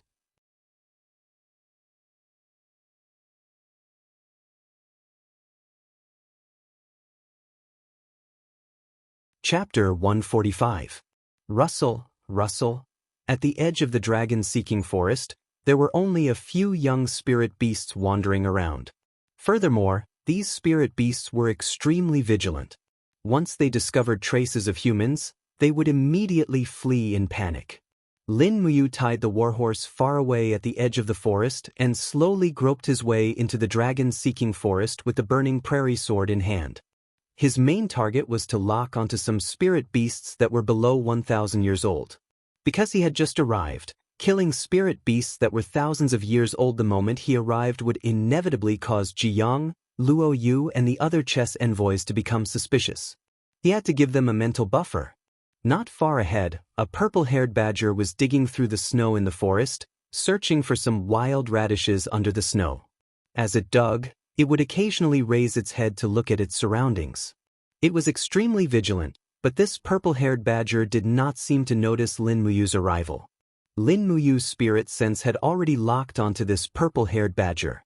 There were a total of 9 silver lines on the badger's head, and it was obvious that this was a 900-year-old purple-haired badger, which was roughly equivalent to the strength of a level 35 War Master.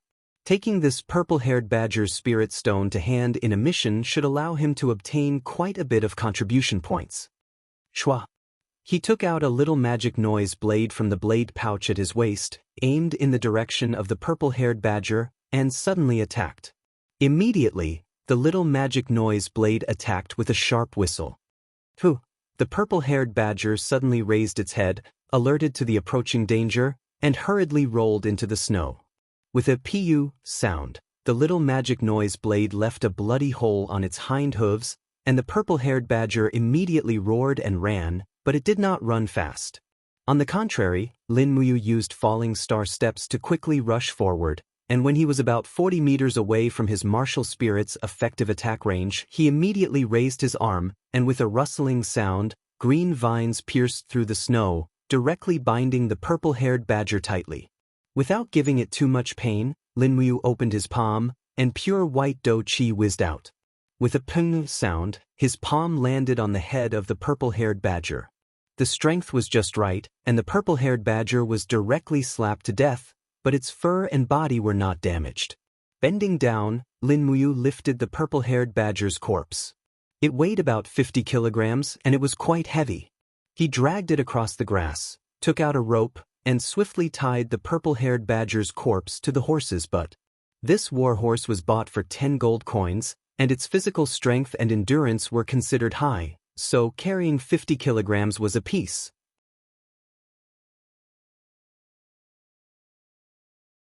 The purple-haired badger's corpse was still soaked in blood, so Lin Muyu did not plan to throw it into the heaven-earth pouch. It was too dirty, and it would be bad if it dirted those precious diamond coins. Seeing that it was still early, and there was still some time before noon, it would be boring to go back early.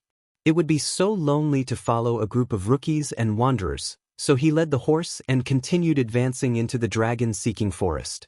As this place was already some distance away from Lanyan City, there were no imperial soldiers guarding this part of the dragon-seeking forest. Moreover, spirit beasts that were more than 1,000 years old often appeared here, and ordinary soldiers were not a match for them at all. Sending people to guard here was simply sending them to their deaths. Ordinary soldiers could only deal with spirit beasts that were less than 500 years old. Lin Muyu slowly spread her spiritual sense, and suddenly, a wave of energy rippled in front of her. Hurriedly, Lin Muyu leaped onto the horse and chased after it. Sure enough, another prey appeared as far as her eyes could see. It was a silver fox, and there was a gold pattern and a silver pattern on its forehead. It had lived for 1,100 years. The silver fox seemed to have also sensed Lin Muyu's power, and it sprinted in the forest. Chase after it. Lin Muyu whipped the horse and galloped away. How could the silver fox's speed compare to that of a fine horse? In the blink of an eye, it was about to be caught up. Lin Muyu raised her hand and used the same trick as before.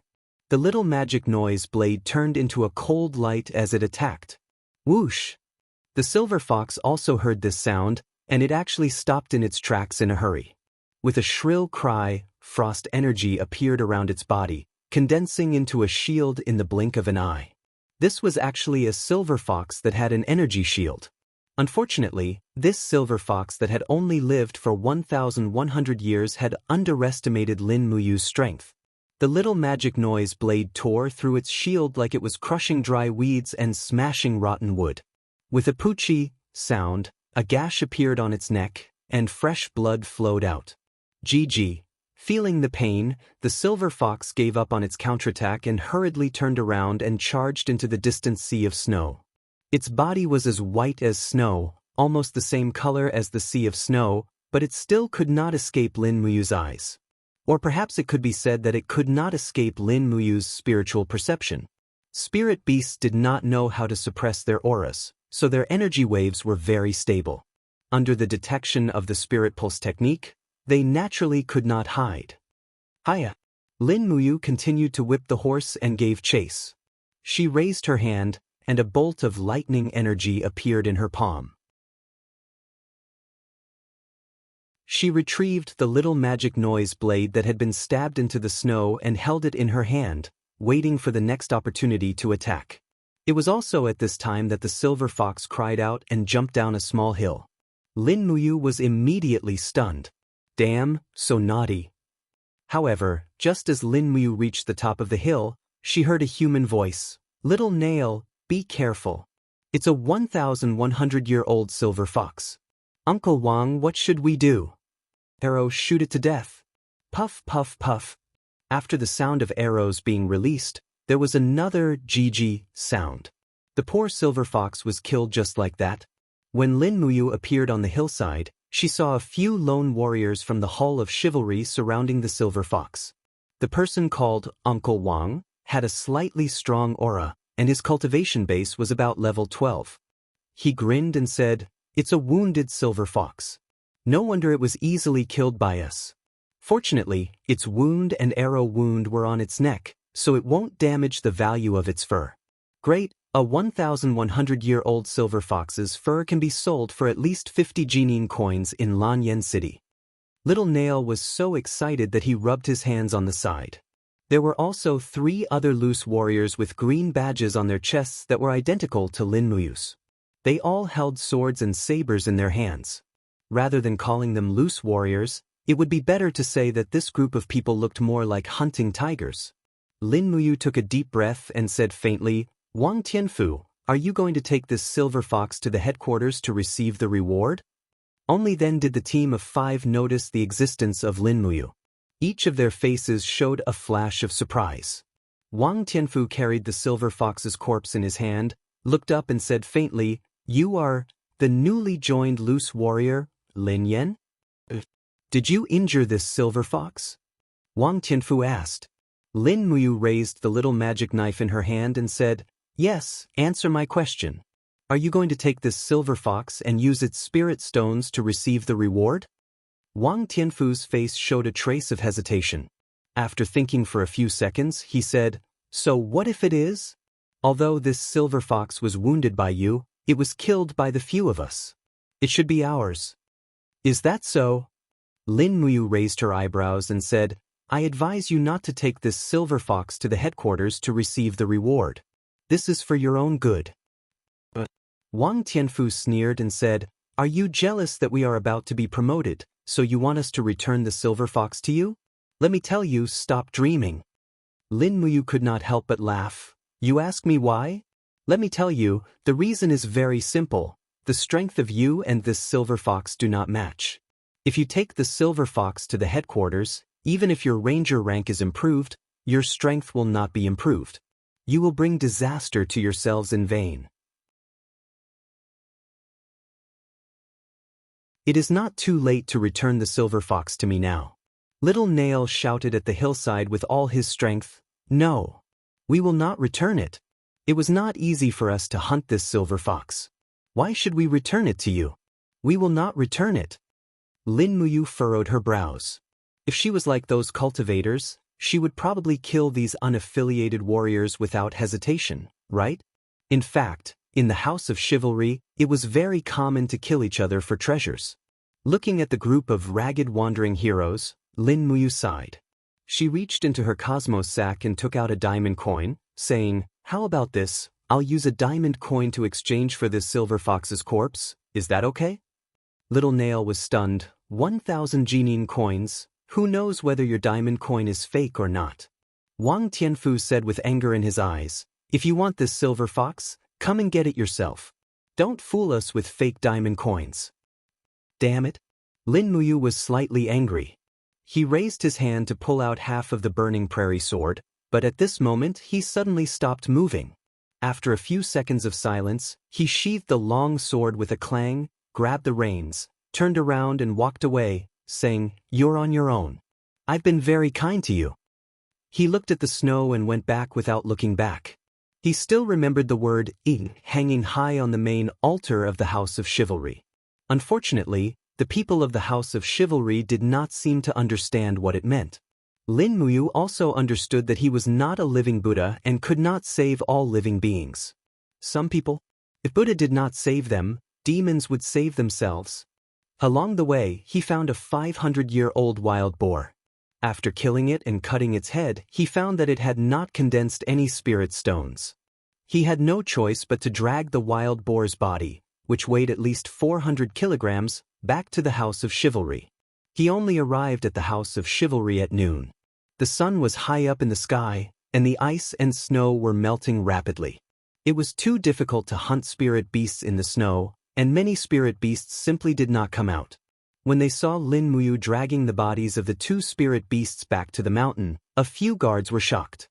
Then they laughed mockingly and said, "Yo, this new rogue is quite capable. A 900-year-old purple-haired badger and a 500-year-old wild boar. He can at least be promoted to an Iron Honorable Ranger. Congratulations, kid." Lin Muyu responded with a smile, and continued to work hard to drag the bodies of the spirit beasts up the mountain. At noon, some of the rangers guarding the main altar had already begun to eat. The higher-ranked ones ate in the hall, while the lower-ranked ones could only eat porridge and bread in the cold wind. Rogue Lin Yen has returned to the mountain.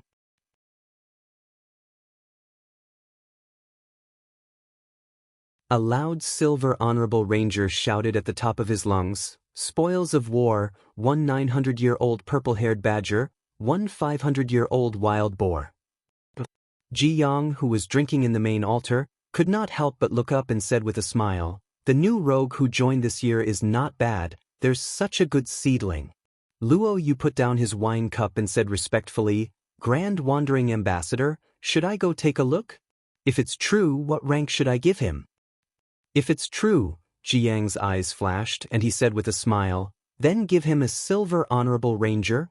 We're short on people now, and the main altar needs more fresh blood. This kid is at least Earth Realm, he's more than enough to be a silver honorable ranger."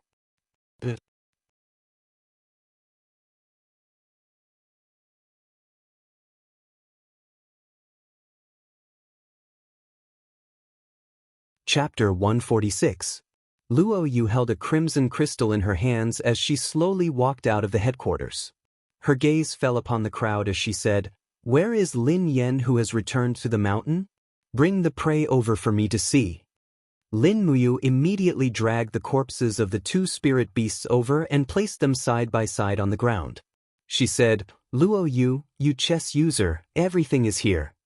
Is this really what you hunted?" Luo Yu asked indifferently. "Good." Luo Yu slowly handed the crystal over and said, "Use all your strength to concentrate on this crystal. I want to see your strength." Lin Muyu did not say a word as he stepped forward and placed his palm on the crystal. He muttered to himself as he slowly released about 10% of his inner force into the crystal. He was no longer able to condense true energy because of the changes in his body. All the energy he could muster was true energy. However, through the Forging Dragon Bone Remnant Scroll, he could convert his fighting energy into true dragon primary fire, which was also a type of inner force. From the outside, it looked like it belonged to true energy. Buzz, buzz, buzz. The crimson crystal began to shine brightly. Under the influence of his inner force, it refracted 4 long and 3 short rays of light. It trembled slowly. Lin Muyu controlled his strength perfectly and maintained a balance. Luo Yu raised her eyebrows as her eyes revealed a hint of surprise. She said, "You're actually a level 43 warlord. Not simple. Alright, the test is over. Lin Yen, are you really willing to work for the House of Chivalry?" Lin Muyu was a smart person. She smiled and said, "That depends on what the House of Chivalry can give me." Luo Yu could not help but laugh. As long as you are willing to work for the House of Chivalry, riches and honor will not be a problem. You might even be conferred the title of Marquis in the future. Now, as a chess user, I will bestow upon you the title of Silver Warlord. I hope that you will do your best to work for the House of Chivalry and always remember the principles of the House of Chivalry. Alright, come with me to meet the great chess user. Lin Muyu strode into the headquarters. The flames swayed gently on the surrounding walls. The Grand Chess Envoy Ji Yang and the other Grand Chess Envoy Li Qinshuan were both there. There were also a dozen maids dancing on the stage in the center of the headquarters. It was winter, but they wore very few clothes. They only had white cloth wrapped around their private parts, and the rest of their bodies were covered with light muslin. Their delicate bodies were partly hidden, and there was an indescribably hazy beauty about them. However, Lin Muyu didn't have the time to appreciate it. He just frowned slightly. He was thinking about this kind of cold weather where even he couldn't help but shiver. It was a cruel torture for these maidservants to dance here. He looked up and saw Ji Yang, the Grand Travel Ambassador, sitting on the first throne. Above his head was a gold-plated character, Lin Yan. The corner of Ji Yang's mouth curled up, and he suddenly asked fiercely, "Who are you?" Lin Muyu's heart sank, but he didn't show it on his face. He said, "Grand Travel Ambassador, I am a mercenary in the Cyan Sparrow mercenary troop. However, I was suspected by the deputy commander, so I was kicked out of the mercenary troop. As for my background, I was born in a family of hunters in the forest on the outskirts of Lanyan City. Why are you suspecting Lin Yan? If that's the case, Lin Yan will immediately leave the mountain and not disturb the House of Chivalry." Every word he said was sonorous and fearless. Ji Yang couldn't help but stand up. He laughed and said, "Good boy, I like your courage. But since you have decided to join the House of Chivalry, you are our brother. You need to swear that you will never break the Chivalry Covenant. How about that?" Lin Muyu smiled secretly. Anyway, he was using the name Lin Yan now. His brother was in another plane, so he probably wouldn't break the covenant. It didn't matter if he broke the covenant, because he was Lin Ji, not Lin Yan. "Okay, recite the covenant after me." Ji Yang stood tall and closed his eyes. His face was full of piety. He said in a trembling voice, "Being benevolent, all living beings are equal. The 100 Ridge Covenant, the covenant of life and death. Under the sky, the feudal lords swear a blood oath. Above the land, the king will kill." Although Lin Muyu didn't understand, he recited it anyway. "Being benevolent, all living beings are equal. The 100 Ridge Covenant, the covenant of life and death. Under the sky, the feudal lords swear a blood oath. Above the land, the king will kill." Beside him, Luo Yu clapped her hands and said with a smile, "Okay, Lord Lin Yan is now a silver venerable ranger of the House of Chivalry. He has entered the upper levels of the House of Chivalry. As long as he completes a decapitation mission, he can join the House of Chivalry as a Jin Zun ranger." A decapitation mission? Lin Muyu was stunned. Ji Yang nodded. "Yes, to become a Jin Zun ranger, he must kill one of our enemy's leaders. Otherwise, he won't be able to express his sincerity. Envoy Luo Yu, what kind of mission do you think is suitable for Lin Yan?" Luo Yu thought for a while and said, "There is a mountain north of the House of Chivalry. It has always been occupied by a group of mercenaries. This group of mercenaries has always been enemies with the House of Chivalry, and they have been sending people down the mountain to plunder. This has caused the people in the villages near the mountain to complain. I think, why don't we start with the mercenaries on the mountain?" Ji Yang frowned. "The mountain is the territory of the Tianjing mercenary group, right? Lin Yan has just joined the House of Chivalry. If we send him to the mountain to carry out an assassination mission, it seems a little inappropriate. As far as I know, the leaders of the Tianjing mercenary group all have the strength of the third sky of the Earth realm. It is easy for Lin Yan to go up the mountain, but it will be difficult for him to go down the mountain alive." Luo Yu smiled and said, "There is no need to go up the mountain. I have already investigated. Tomorrow afternoon, the Tianjing mercenary group will go down the mountain to patrol. They plan to loot the people of Blue Lake Town. The third leader of the Tianjing mercenary group, Nie Yen, will personally lead the people down the mountain.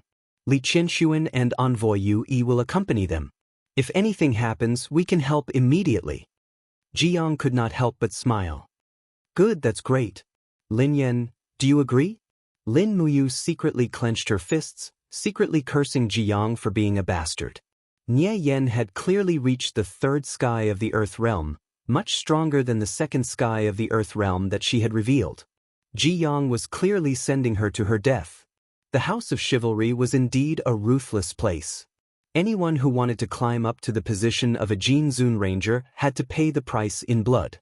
However, in order to complete Emperor Qin Jin's mission, he had to take the risk. He also had to put on a good show. Yes, as you wish. He cupped his fists and expressed his attitude. Li Qinshuan laughed loudly. That's great. Have a good rest today. We will set off after midnight. We will lie in ambush in Blue Lake Town and wait for the hare. Okay. In the afternoon, Lin Muyu was arranged to stay in a new room. It was the living quarters of a Silver Elder Ranger. The room had white walls and black tiles, and it looked very spacious inside. With nothing to do, he closed the door and cultivated the remnant scroll of the Forging Dragon Bone Scroll. After completing 72 circulations, he felt a sense of comfort all over his body, and the battle energy in his blood surged. At this moment, there was a knock on the door, and a woman's voice sounded. Lord Lin Yen, I am here to serve you. Please open the door. Lin Muyu was stunned. He remembered what Long Yen had said before. Silver Elder Rangers had the right to be served by a maid once every 3 days. It seemed that he had just become a Silver Elder Ranger today, and he had gotten a chance. No need. I don't need it for now.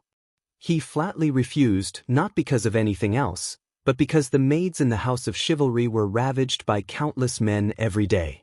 On the one hand, he was unwilling to do it, and on the other hand, it was dirty. Who would have thought that the maid outside would not let him go? She pushed the door open and stood outside seductively. She smiled and said, Lord Lin Yen, what are you talking about? How can there be a man who doesn't want a woman? This woman was wearing a light yellow silk dress, but her weight was really shocking. She was at least 150 kilograms, and her face was full of muscles. Lin Muyu counted a total of 4 chins, and the muscles all over her body were jiggling as she walked. Such a heavy taste was really not something an ordinary person could bear. Damn it, Lin Muyu cursed in his heart. Jiang, this old fox, did he send such a beauty to disgust me? Even if he had doubts about me, he should not use such a dirty honey trap. There was no chance of success at all. A million curses ran through his heart. He turned his face away, unable to look at the maid in front of him.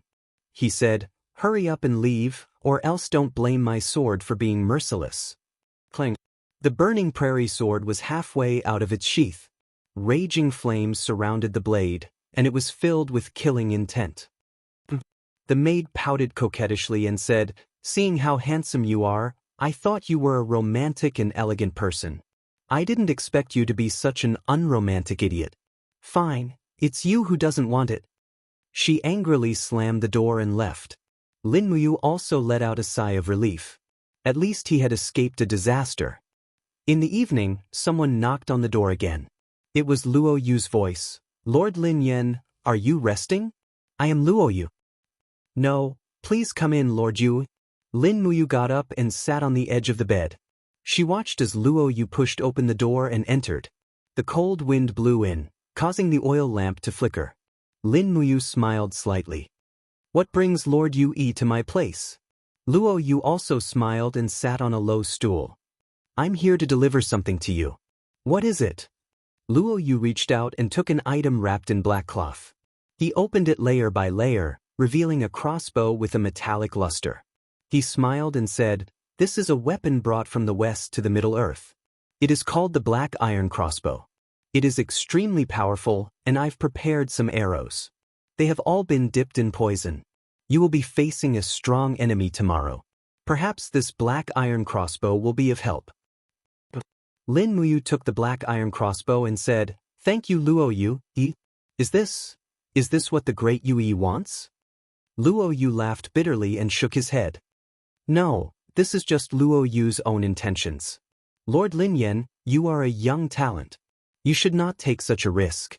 Luo Yu does not want to see you die under Nie Yan's hands." Lin Muyu couldn't help but feel warmth in her heart. Although the House of Chivalry had a bad atmosphere, there was still a glimmer of hope with someone as loyal as Luo Yu.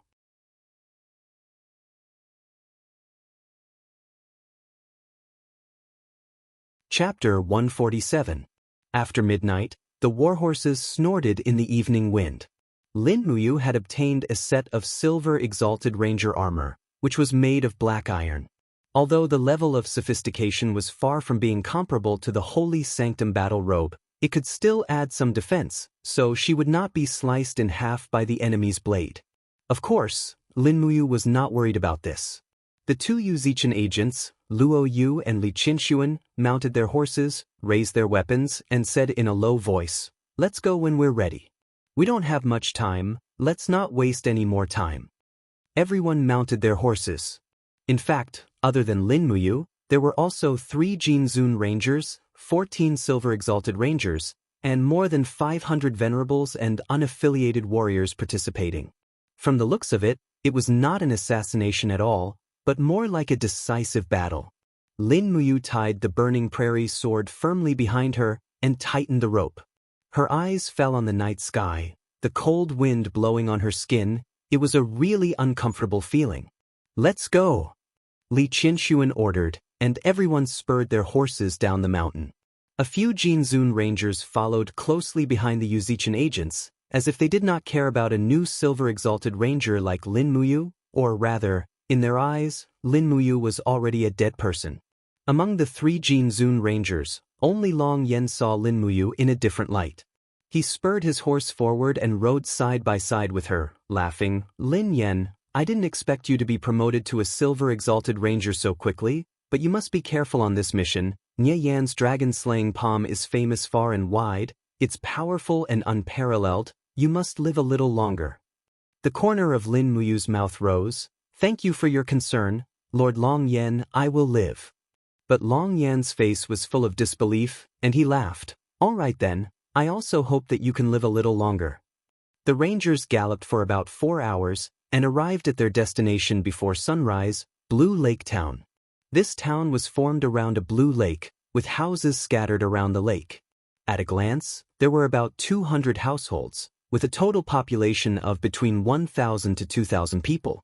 "Lord Long Yen, why did the Tianjing mercenary group choose this village? It doesn't seem to have much profit."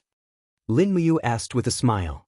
Long Yen narrowed his eyes and said, "You don't understand. The people of Blue Lake Town rely on fishing and hunting for a living, but the nearby mountains are rich in rare minerals. Even Millennium Dark Steel can be dug out, so the blacksmith shops in Blue Lake Town are overflowing with oil and—" Long Yen wiped the corner of his mouth. His eyes were full of lust as he smiled and said, "The women of Blue Lake Town live by water. They are especially beautiful, but the women of Lanyan City can't be compared to them. Those wandering mercenaries are all hot-blooded. Who doesn't need women?" Nie Yen chose this place to plunder, mostly for the women. Women between the ages of 15 to 30 are treasures to them. Lin Muyu took a deep breath, her heart filled with helplessness. This barbaric world. They did not enter the village. Luo Yu led them directly into the dense forest at the side, and said in a low voice, "Everyone, lie in ambush. No one is allowed to make a sound. Intercept and kill the people of the Tianjing mercenary group before they enter the village. Lord Lin Yan is responsible for assassinating Nie Yen." Li Qinshuan waved her hand and said, "Envoy Luo Yu is wrong. In my opinion, we should attack after the Tianjing mercenary group enters the village to plunder." Luo Yu was surprised. Li Qinshuan laughed. "It's very simple. They will only let down their guard after plundering. We attack after these greedy wandering mercenaries have plundered the village. Only then can we convict them, and only then can we show the true character of the House of Chivalry, which is benevolent and righteous. Isn't that right, Envoy Luoyu? Envoy Li Qianxuan is right? Luoyu was stunned, but he could only nod his head obediently. Under the moonlight, a trace of hatred flashed across his eyes, but it did not escape Lin Muyu's eyes. It turned out that the two great Envoy Li Qianxuan did not get along well with each other. Lying in the snow, Lin Muyu secretly sneered. Allowing the people to be slaughtered, and then attacking, this was indeed benevolent. The House of Chivalry was even more hypocritical than the wandering mercenaries. Not long after, the sun rose, but there was still no sign of the mercenary group. Some of the rogue heroes and venerables looked impatient, and some of them had even taken out dried meat strips and were wolfing them down. Lin Muyu was still sitting in the snow, like a statue of a general. He did not move an inch, and his aura was at its lowest. He looked into the distance with a deep gaze, not saying a word, and not showing any signs of impatience. Luo Yu looked at him and could not help but show a look of approval. It was noon, and finally, the sound of galloping horses could be heard from afar. They were here. Patches of red appeared in the snow in the forest. It was the mercenary group's flag. The Tianjing mercenary group used a blood-red flag.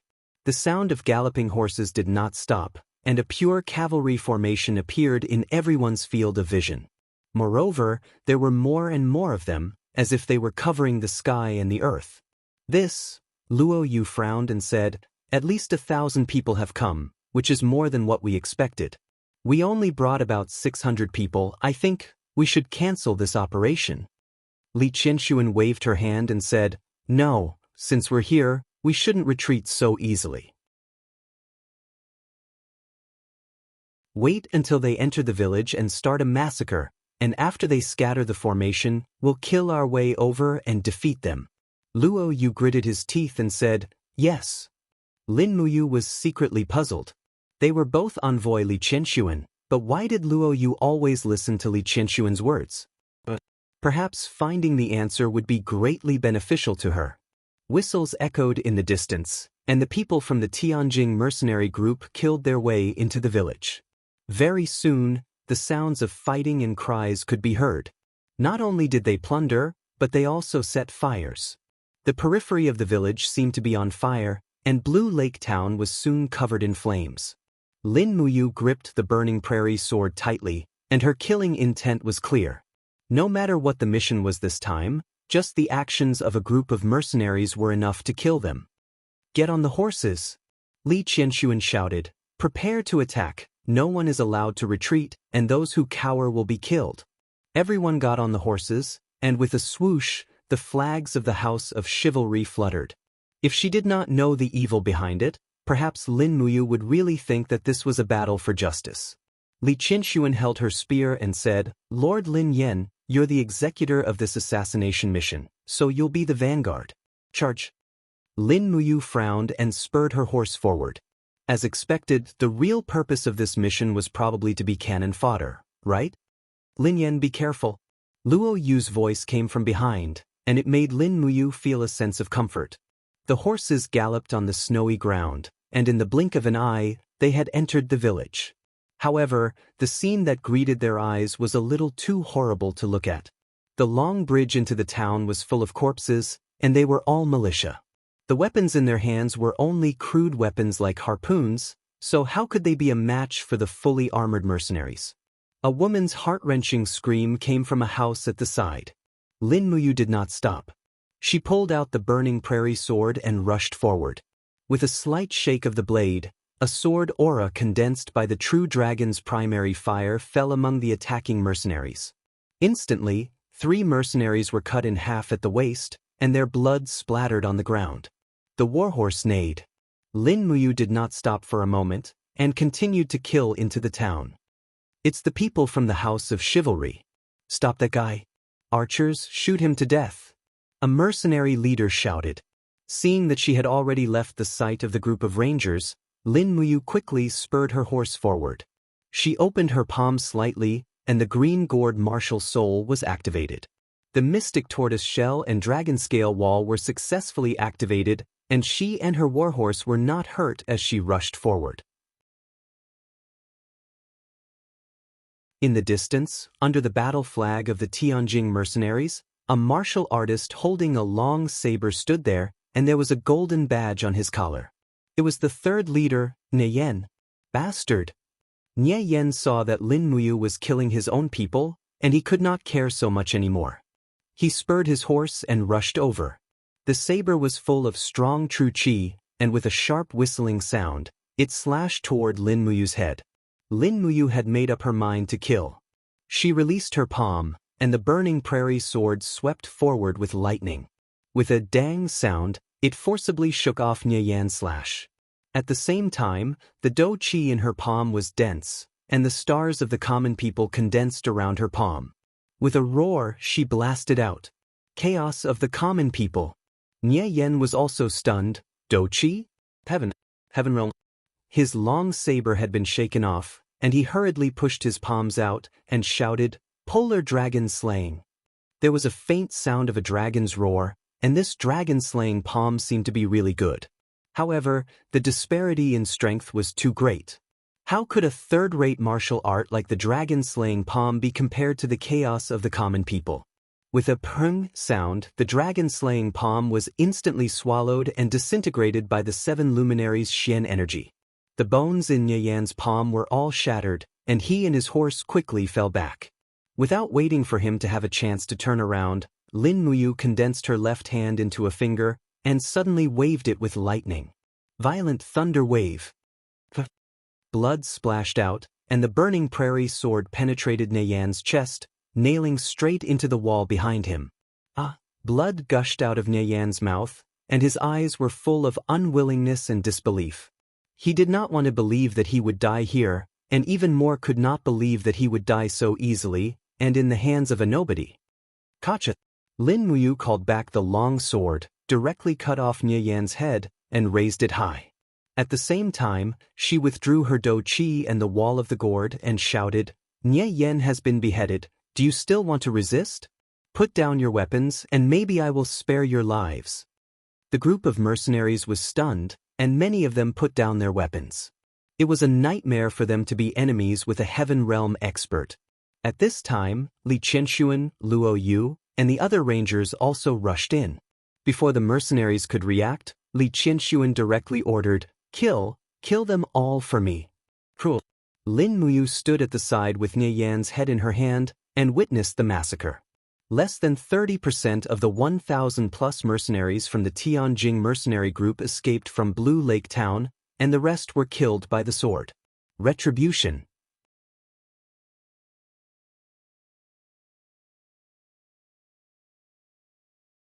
Chapter 148. Erect their heads. Li Qianxuan said coldly.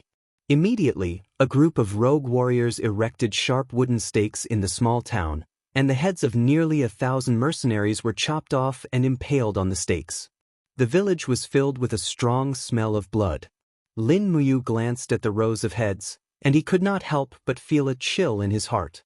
Although he had been in this world for a long time and gradually got used to the cruelty and killing here, a group of people who were alive and well before had now become cold corpses. The eyes of the heads were round and wide, and it was really terrifying. At this moment, the white-haired and bearded village chief appeared in front of Li Qianxuan and the others under the escort of a few rogue warriors. He cupped his fists and said, "I'm the Li Jing, Lord of Blue Lake Town." "Shut up." Li Qianxuan interrupted him with a cold voice and asked, "How much pure iron do you have in the blacksmith shop of Blue Lake Town? Take them out, or don't blame me for being rude." The Li Zheng's face was livid. "Sir, the House of Chivalry is here to serve justice, and the thousands of villagers in Blue Lake Town are relying on these pure iron to survive. Please let us go, sir. Cut the crap." Li Qianxuan stepped forward and kicked the Li Zheng, raising her eyebrows, and said, "Gather all the young women in this town quickly." Lin Muyu hurriedly asked, "Sir, why do we gather their women?" Li Qianxuan said lightly, "The House of Chivalry needs young women, be it maids or servants. We don't have enough money to buy them from the female slave market, so we can only select from this town." But this is not a selection. This is a primitive and despicable invasion. Lin Yan. Li Qianxuan's eyes turned cold, and she shouted in a low voice, Don't forget your own identity. You are a silver venerable warrior of the House of Chivalry, and you also need women. I am working for the House of Chivalry. Why are you obstructing me? Do you want to be the enemy of the House of Chivalry? Lin Muyu clenched his fists, and a faint true inner force lingered around his fists. Luo Yu could tell that something was amiss. She hurriedly cupped her fists and said, Sir Envoy Liu, Lin Yen has already killed Nye Yen. Logically speaking, his achievements are enough for him to be ranked as a golden exalt wanderer. I hope that Sir can forgive his slip of the tongue. Li Qinshuan smiled coldly and said, Lord Lin Yen, I hope you understand what you are doing. You are about to become a golden venerable wanderer, so you should not have said such ridiculous things. The maid system has always been a rule of the House of Chivalry. If there are no beautiful women as rewards, how many people do you think will be willing to work for the House of Chivalry? Lin Muyu remained silent, but his fists were still clenched, and his veins were bulging. He looked like he would explode at any moment. Long Yen patted his shoulder and laughed. Lord Lin Yen, there was a time when we all had a dream. We thought that we would be able to be chivalrous and travel the world. But the truth is not so. We need money and women to travel the world. We are mortals after all and cannot escape death. So why not enjoy life while we can? Luo Yu looked at Lin Muyu, and a look that he could not bear flashed across his eyes.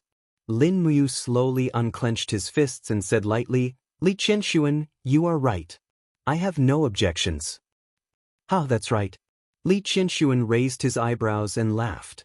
In this world, only the strong are respected. Whoever has the hardest fist can enjoy Jinin coins and women. The House of Chivalry can shelter you, but naturally, we need you to be loyal to us. Do you understand? Yes. Lin Muyu cupped his fists and leaped onto his horse. He stood there alone and closed his eyes. His long eyelashes trembled slightly, and he could not bear to watch or listen to everything that was happening in front of him. The cries of young girls filled the air. There were about 200 young women in Blue Lake Town, and all of them were shackled and chased by the rangers to the House of Chivalry. It was only then that Lin Muyu realized that the shackles were not prepared for the mercenaries, but for the young women. Li Qinshuan did not intend to let the mercenaries live from the beginning. Lin Muyu rode his horse slowly at the back of the group. He had mixed feelings. He did not know if what he was doing was right or wrong, but he had no other choice. Every step he took in the shattered tripod realm was like walking in mud, and he could not escape. Just as Long Yen had said, he was a mortal, not a god. He could not control the world with one hand. The cries of young girls echoed in his ears. Lin Muyu looked up at the sky and could not help but let out a long sigh. It seemed like he could not change everything by himself, but what could he do? He looked at Li Qinshuan, who was in front of him, and clenched his fists again. He swore to himself that no matter what happened in the future, he would kill this person with his own hands. It was already evening when he returned to the headquarters of the House of Chivalry. Ji Yang, the Grand Tour Ambassador, had specially held a celebratory feast for everyone, but Lin Muyu did not taste the food at all. He did not even notice when Luo Yu put on the golden Jin Zun Ranger badge for him. He was in a daze, and the laughter of the venerables and rogue warriors could be heard from outside. After the banquet, he stepped out of the headquarters and saw Wang Tianfu from afar. At this time, Wang Tianfu was wearing a silver venerable ranger badge. It seemed that he had also been rewarded for the 1100-year silver fox spirit stones and had become a silver venerable ranger. Wang Tianfu also recognized Lin Muyu. He hurriedly cupped his fists and said respectfully, Lord Lin Yen, you are already a Jin Zun. Lin Muyu nodded. Didn't you also become a silver venerable ranger? Wang Tianfu was a little embarrassed. He said, Lord Lin Yen must know how I became a silver venerable ranger. It was just a coincidence. Lord, on the other hand, became a Jin Zun ranger with his own ability. Everyone in the house is talking about the story of Lord killing Nye Yen. Lin Muyu was not in the mood to chat. He nodded and walked away. At this moment, there was a heart-wrenching scream of a girl coming from the house next to them. There was a group of girls waiting outside, and a few silver venerable rangers were waiting there with a smile on their faces. They were talking to each other. "Hey, it's my turn next. That little girl is so pretty." I'm in luck this time." Lin Muyu quickly walked over. His face was pale. "What are you doing?" A silver venerable ranger immediately cupped his fists and smiled. "It's Lord Lin Yan.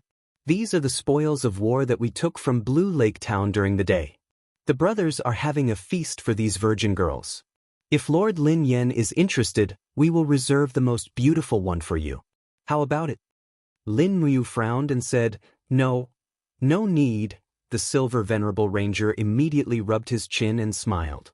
"Are you sure you don't want them? If you're, then I will take your share. Thank you for your reward." Lin Muyu suddenly felt a pain in his heart. Yes, even if he did not want them, those girls would still not be able to escape their fate. He gritted his teeth and said, "Then, I want 3 girls. Send them directly to my room." "Okay, send someone to send them immediately.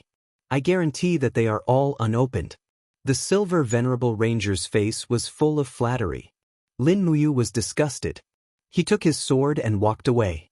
But his ears were filled with the screams of the girls in the houses on both sides. He hurriedly covered his ears and left the place as if he was fleeing. "Linji, oh Linji, since when can you tolerate this?" He kept blaming himself in his heart. His face was pale. He rushed all the way to the mountainside. Finally, he could no longer hear the screams of the girls. His legs gave way and he knelt under a rock wall. He knew that it was useless to blame himself. Even if he did not kill Nye Yen, with Li Qianshuan's strength, she could destroy this group of mercenaries.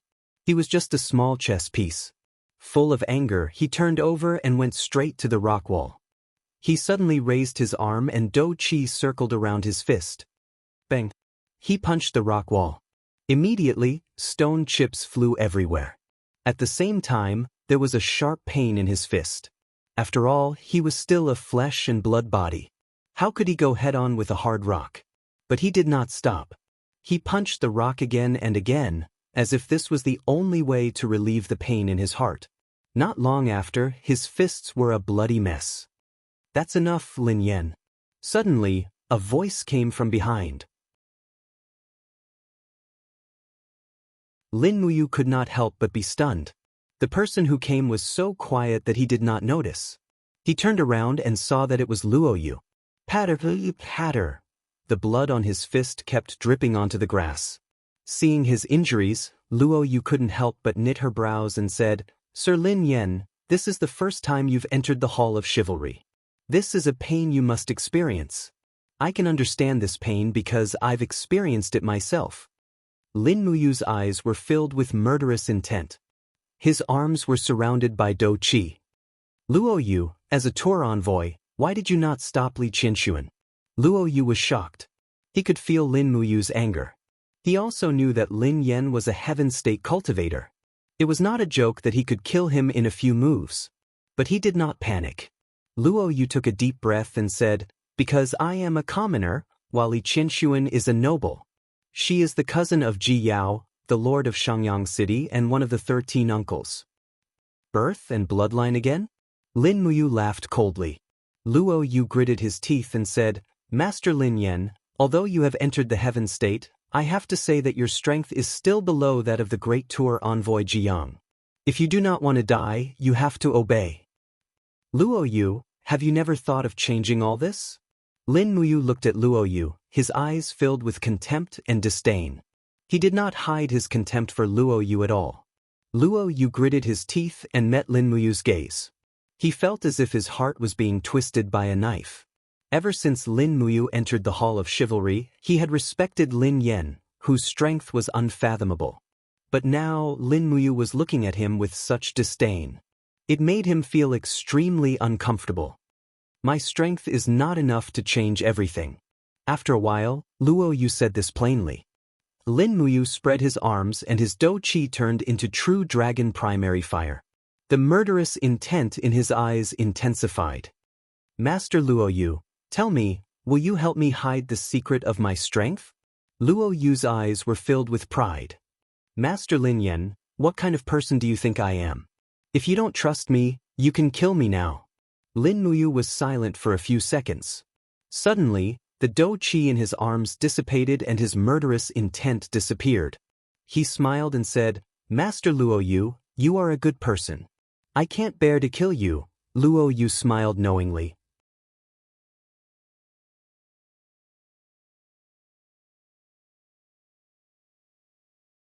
Chapter 149. In the dead of night, Lin Muyu picked up the burning prairie sword and wrapped his fist in gauze. A huge rock had been smashed into powder by his fist. He had vented his anger and it was time to go back and rest. His living quarters had been changed to the courtyard that only the Jinzun Rangers had. 4 wandering warriors were guarding outside the door. When they saw him, they immediately bowed respectfully. Master Lin Yan, you're back? The delicacies have been prepared for you. They're in your room. There are 3 of them, and they're all beautiful girls. Lin Muyu nodded. Got it? He pushed the door open, and with a squeak, he immediately heard some stuttering sounds. Following the dim light of the oil lamp, he saw 3 girls with their hands and feet tied and placed side by side on the bed. They were 3 beautiful girls. It seemed that Ji Yang had indeed bribed him, or he wouldn't have given him such a delicious meal. He walked to the bed and slowly sat down. Immediately, the face of the girl closest to him was filled with fear. After he removed the cloth from her mouth, the girl panicked and loudly begged, Don't touch me, spare me, please, spare me. Lin Muyu shook his head, his face full of helplessness. Don't worry, I won't touch you, but don't scream anymore. If you attract others here, I might not be able to protect you. The girl looked into Lin Muyu's eyes and nodded slightly. Lin Muyu untied the girl and then went to untie the second girl. However, just as she removed the cloth from the girl's mouth, the girl suddenly opened her mouth and bit Lin Muyu's palm. She refused to let go and looked at Lin Muyu with a pair of bright eyes full of hatred. However, Lin Muyu's body had been tempered, and this girl didn't have any cultivation. She couldn't bite Lin Muyu's skin at all. It only made him feel a little pain. Looking down at the tall girl, Lin Muyu smiled faintly and said, Have you bitten enough? If you have, then let go. You should be tired. The young girl's eyes were filled with tears. The moment she let go of her hand, she tried to hit her head against Lin Muyu's arm. However, how could she do any harm to Lin Muyu? On the contrary, her arm was easily grabbed by Lin Muyu. Lin Muyu raised her finger and her dou qi was dense. With a shwa shwa sound, the rope that was binding her was cut into pieces. Then, with a gentle push, she was pushed away. Enough. He said indifferently, I don't want to hurt you. You don't have to do this. Sir, please don't blame Xiao Qin. Her parents were killed by the mercenaries in the morning. That's why she's like this. Please don't blame her. Lin Muyu nodded. Well, don't worry. I won't hurt any of you. As he spoke, he untied the rope of the third girl. Looking at their tired expressions, he asked, Are you hungry? The girl called Xiao Qin shook her head stubbornly. The other 2 girls nodded. Lin Muyu couldn't help but smile. These girls must have not eaten or drunk anything since noon. Thinking about it, the people from the Hall of Chivalry were really bastards. They wanted to enjoy these girls, but they didn't even give them the most basic living conditions. They were really inhumane. And they even shouted the slogan, Treat people with kindness. It was really hypocritical. Walking out of the door, he said to the few rogue warriors outside, Help me get some food. Enough for 3 people. One of the rogue warriors nodded respectfully and smiled. Sir, do you want to feed them before enjoying a good meal? Sir Lin Yan is really a man who has tender feelings for women. Actually, Lin Muyu really wanted to slap him to death, but he held back and said, Go quickly.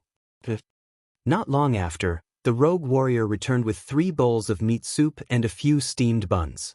Lin Muyu took them and returned to her room. She closed the door and put the food on the table. She waved her hand and said, Eat. Only when you're full will you have the energy to think about the future. The girl in red asked, Sir, how do you want to deal with us? I won't kill you anyway. Lin Muyu looked at the changing expressions on their faces and smiled. Of course, I won't touch a single hair of you. You don't have to worry. The girl in red said, Sir Lin Yen, you don't have to make things difficult for yourself. Actually, the three of us know that after being taken into the Hall of Chivalry as maids, we are destined to serve different men. Hong Yu doesn't beg you to let us go. I only hope that you can keep us here and let us serve you. Another girl in yellow wiped her tears and said, I heard that the Hall of Chivalry also robbed Black Rock Village before. Most of the women who were kidnapped died. Those rangers don't even treat women as human beings. On the contrary, Xiao Qin was the calmest. She said with an ashen face, since we can't escape death in the end, the process doesn't matter anymore. Lin Yen, do what you want to do to us. I don't care. Lin Yen couldn't help but smile. He raised his eyebrows and said, do what to do to you? Xiao Qin, do you think I'm the murderer who killed your parents? Do you think I want to do something to you so badly? Let me tell you, you don't have to talk to me like that. I'm not interested in you. You're not qualified. Xiao Qin was stunned. The pride that the Jinzun Ranger emitted made her deeply feel how small and laughable she was. At this moment, she realized that she might have been wrong. Sir Lin Yen? Xiao Qin wanted to change the way she addressed him, but she didn't know where to start. Lin Muyu waved her hand and said, don't say anything. Hurry up and eat. We'll talk after you're full. I'll find a chance to send the three of you out, but don't make it too obvious. Yes. The eyes of the three girls lit up with hope. Soon, the three of them were full. Lin Muyu sat on the recliner and took off her light armor. She took a deep breath and said, the three of you sleep on the bed. I'll sleep here. Remember, don't cry anymore. From now on, the three of you are my people. As long as you don't step out of this room, no one can hurt you. Do you understand? Yes, we remember. Sleep. Yes. Lying on the recliner, Lin Muyu thought about how to deal with these girls. If he left them in the headquarters, he would end up harming them. The group of hungry mercenaries outside stared at each of the maids. These three girls were considered to be above average, so it was only a matter of time before they were targeted. But if he sent them away, where could he send them? Moreover, how could he send them away? With a sigh, he felt tired and fell into a deep sleep. Not long after, Lin Muyu was already snoring softly. But under the light of the oil lamp, the three girls were still awake. 3 pairs of eyes stared at Lin Muyu.